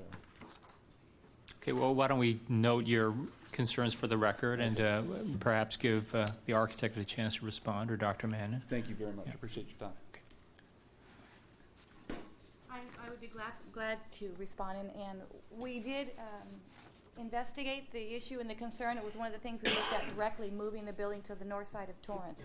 And there were two main primary issues. Number one, as we told the committee, the community committee, we would reconvene with the site committee, which we did the next week, and we discussed that issue. Their big concern with moving the rest of the campus to the far north side was it somewhat defeated the purpose of having all the classrooms together.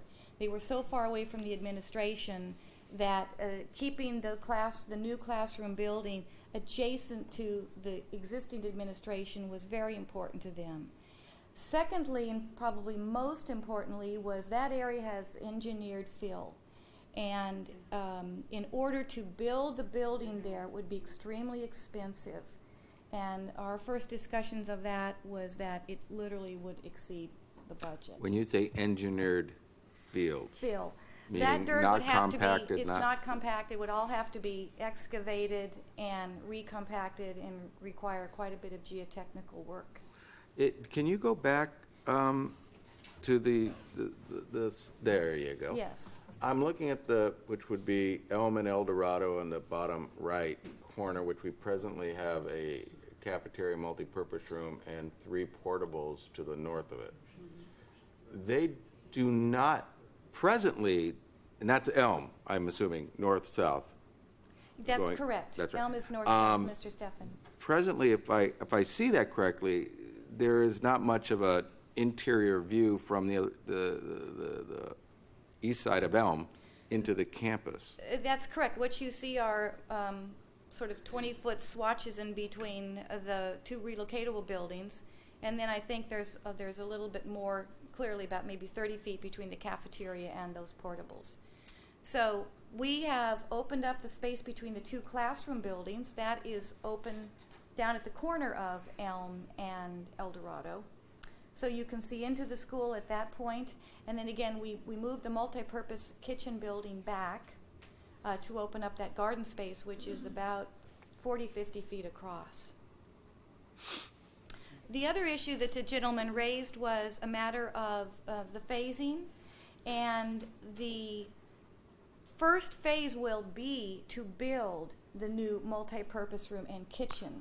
The kids will still be over at Greenwood. The kids will stay at Greenwood. So that's where we're going to stage the kids. We're going to stage them Right. at Greenwood, where they are right now. And the children in these portables that you see underlaid below the square for the multi-purpose and kitchen, those portables will be moved to the north side of the campus.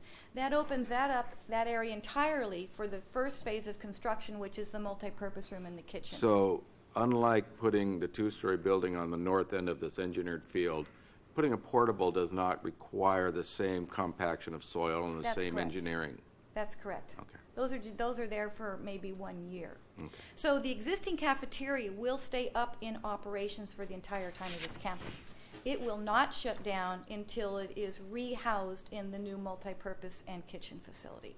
At that point in time, the new classroom buildings will be built. There were comments made by the Historical Society, and that's why you're not seeing any renderings. Her comments were very helpful.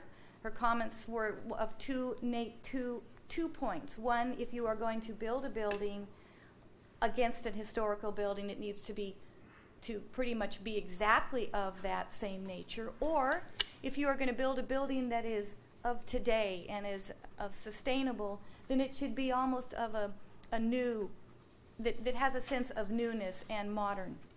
And we are working on those renderings, and we will show them to the site committee first when they reconvene from the summer, and then to the community meeting. And then, of course, they will come to you. Mr. Lee? Yeah, in fact, this was a conversation we had 3 months ago about, the design of the building, and then actually Fern is on the Register of Historic Correct. Places and all of that, and I think you were pretty aware when we were here 3 months ago of what the sensitivities were, and certainly Janet Payne, who was president of the Historical Society for many years and probably historian emeritus, probably would be a good she'll probably hit me for that remark, but that's okay.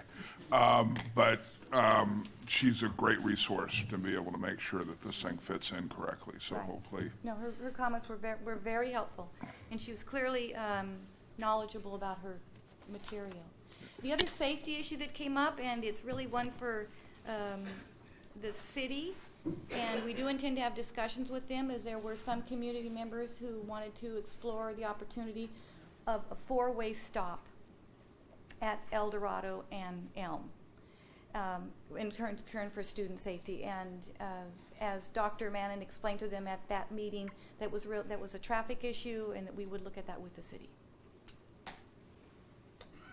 You know, the only thing I want to, sir, you brought up the idea and the incredible inconvenience of construction, just generally speaking, while this goes on, and that is something.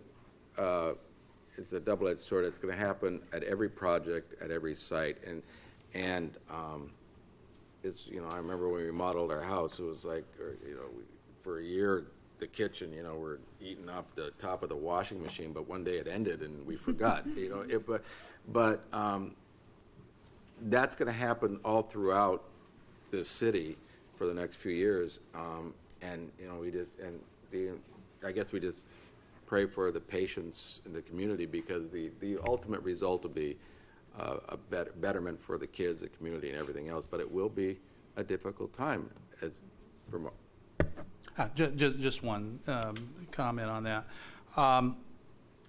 We indicated at the Fern meeting the same thing we indicated at all the community meetings. Prior to the start of construction, we'll have a meeting with the neighbors, just like we did with our fields that are under construction now. At that time, the Barnhart Corporation will provide information about noise, contractors, traffic, all of those pieces. But until we reach the point where we're getting ready for construction, there's no reason to have the meeting, because things could change before that time. But at that time, that is something we do as just a part of our process.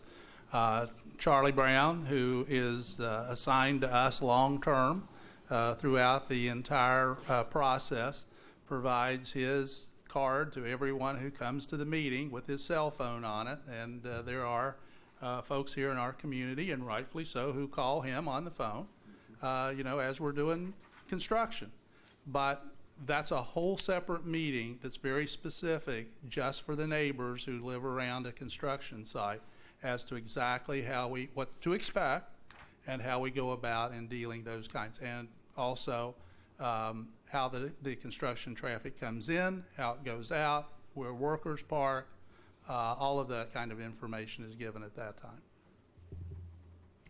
I have one last question for the architect. I'm sorry, did you have a question? Yes. Why don't you go ahead? Okay, actually, I was just gonna, you were talking about a construction meeting, Dr. Manning, but community meeting number 2 at Fern is not that construction meeting. I just want to be clear that there will still be opportunity for impacting the process at that point. This really is not written in stone at this stage. No, it's not. And that there can still be alterations and modifications. Okay, thank you. I know how anytime you're moving buildings around, you're always going to raise concerns about view and or view lines, but in terms of keeping the multipurpose structure closer to the classrooms, I mean, was there a safety aspect to it discussed also to try to keep the kids together rather than spreading the kids out over the? You mean across the campus? Yes. There was, and it went along with the same notion of, they're away from the administration, which, here those kids are all together, and that was very important to the school site, because they've been having half their kids across the street, and they don't want them way on the other end of the field. Security was very much part of that discussion. Okay. Any other questions? Yes, Dr. Ernst. Yeah, Barbara, was there any discussion then about moving the classroom that is, what is that, east and west, and turn it so that it's also oriented north and south, so that you would have, Two parallel north and south. yeah, right, exactly, two parallel buildings, one behind the other. And Right. is that would seem to me like it would open up some of those view lines that were, It seemed like more of the view line problem, my understanding was along Elm, Dr. Ernst, more so than El Dorado. so looking I into believe. the campus, looking west onto the campus from Elm, you're saying? Yes, yes. And you the saying- problem with, if you were to take the building that is parallel to El Dorado Yes, and turn yes, it right, north-south, right. is then you're creating two spaces. You would be creating a space that couldn't be secured and maintained from a safety point of view between the two buildings. Between the buildings. Mhm. And you then would lose this opportunity to create this central space to the campus, which was very, very important to the site committee. One other thing that goes along with what Barbara just said, realize Fern is a very small piece of property. And if you put those parallel, then look at what you're doing to the little bit of playground space, the blacktop space there. You'd be taking up some, if you put them parallel, you'd be taking up a significant part of that blacktop space. And if you go out to that space, it's very, very small. Well, you'd open up a lot of space, though, if you moved both buildings down to the south end, perhaps. But anyway, there has been discussion. I guess that's really my question. We really did, after that community meeting, we went back and we analyzed Right. the impact and the pros and cons of flipping and flopping this building all over the site. And our first task was to clearly work with the site committee, the principal and the teachers and the community members of that meeting. And we did so. Right. Okay. Yeah, I get it, right. Is there anyone else in the audience who'd like to address any other matter? Yes, Mr. Harple.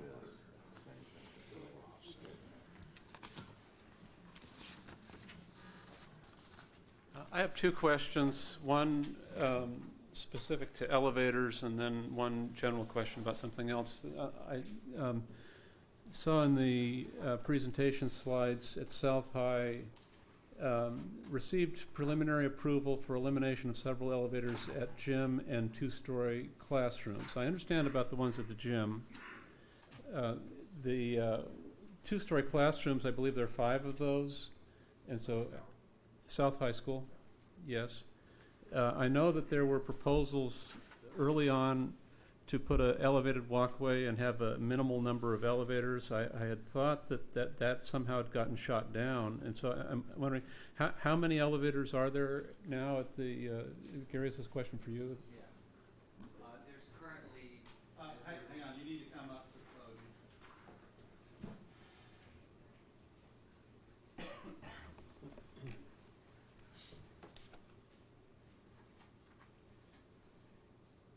Yes. In discussion with DSA and looking at all things, including path of travel and how we would ultimately maintain those elevators, we were looking at currently 2 elevators there with an elevated walkway between the 5 two-story classrooms.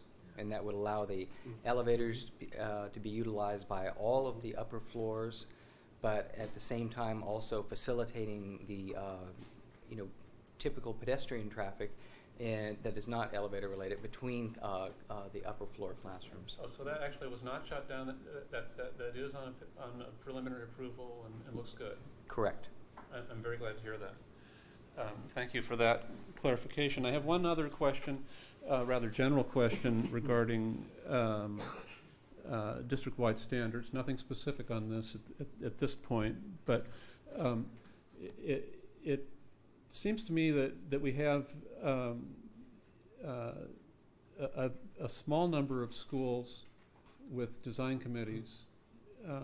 There's Walteria, there's Fern, there's one middle school in process, one high school, and I'm wondering whether the district-wide standards are getting set by a small number of people. I'm wondering whether there is an opportunity to post all of the proposed standards and allow comments from other school sites.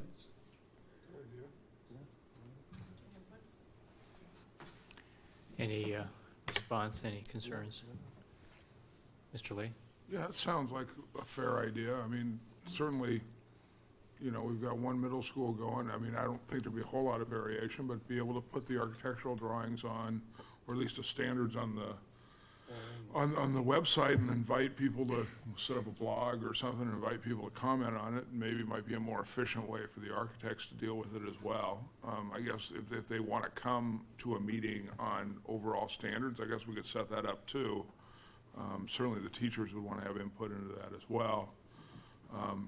Might not be an altogether bad idea. Well, the idea of standards, when we're talking about this, we're talking about things from hardware, you know, continuous hinge versus non, or the kind of locks we're going to use, which don't necessarily concern what the teacher does. How the door opens is not necessarily of a big concern. We may be talking about teaching walls. We may be talking about how many drops for net access in a room, things like that.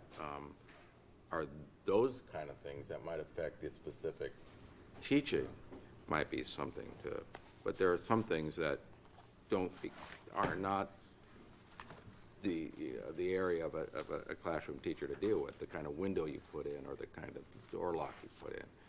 So we'd have to be specific about what are. I think one thing that was mentioned was when we talked about flooring, what the architects are looking at is they're getting some different samples, and they're going to put those into, as they mentioned, Torrance and maybe a couple other sites, and then people could come actually look at these samples of the type of flooring, and you know that it might be used, and then we would develop that standard out of that process.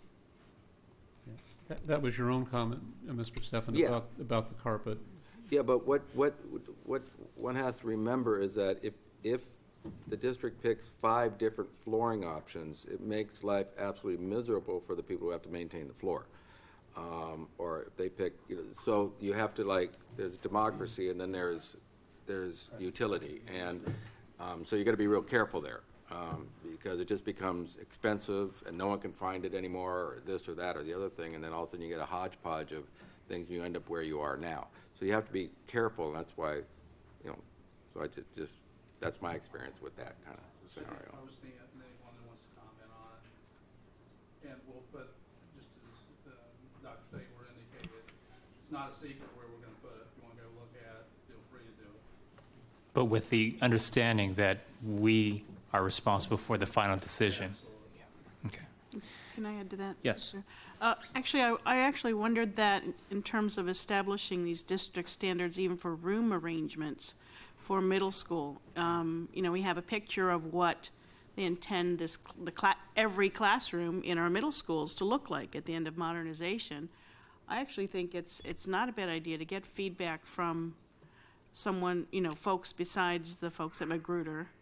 I mean, I think they're probably knowledgeable about their school and what they would like to see, but if we're really going to use this as a template for every other middle school classroom, it seems like it does behoove us to do some investigation and make sure that that's acceptable and isn't missing something drastically that those folks haven't thought of. Well, I think that, though, what you need to understand is that the Magruder classroom may not look exactly the same in Cali Mayor because there's different architecture.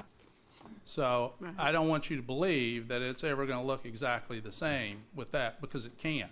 If we were building all new schools, I could make every one of them look the same. I can't make it look the same when we're doing modernization.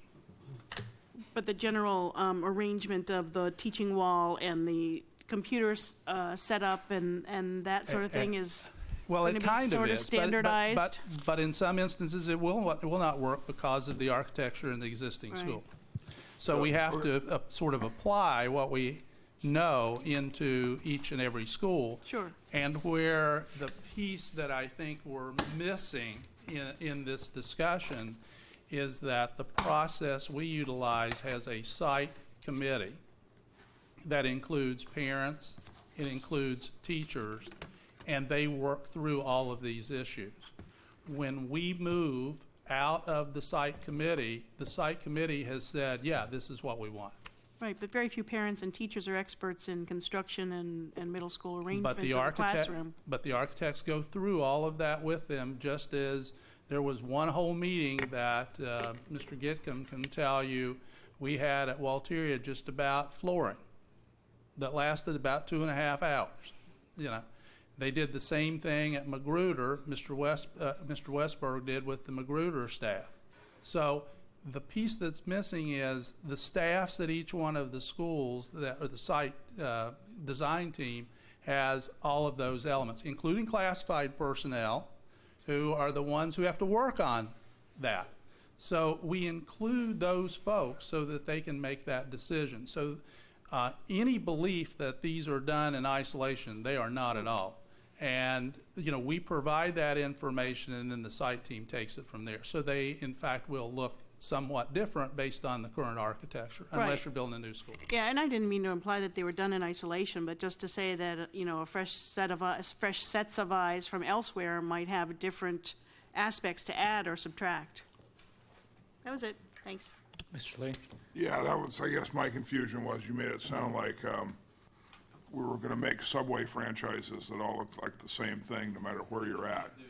And so when you talk about standardization, you're talking about windows, doorknobs, electrical outlooks, drops, those kinds of things. But a room in, you know, maybe a different color and maybe, you know, those kinds of things.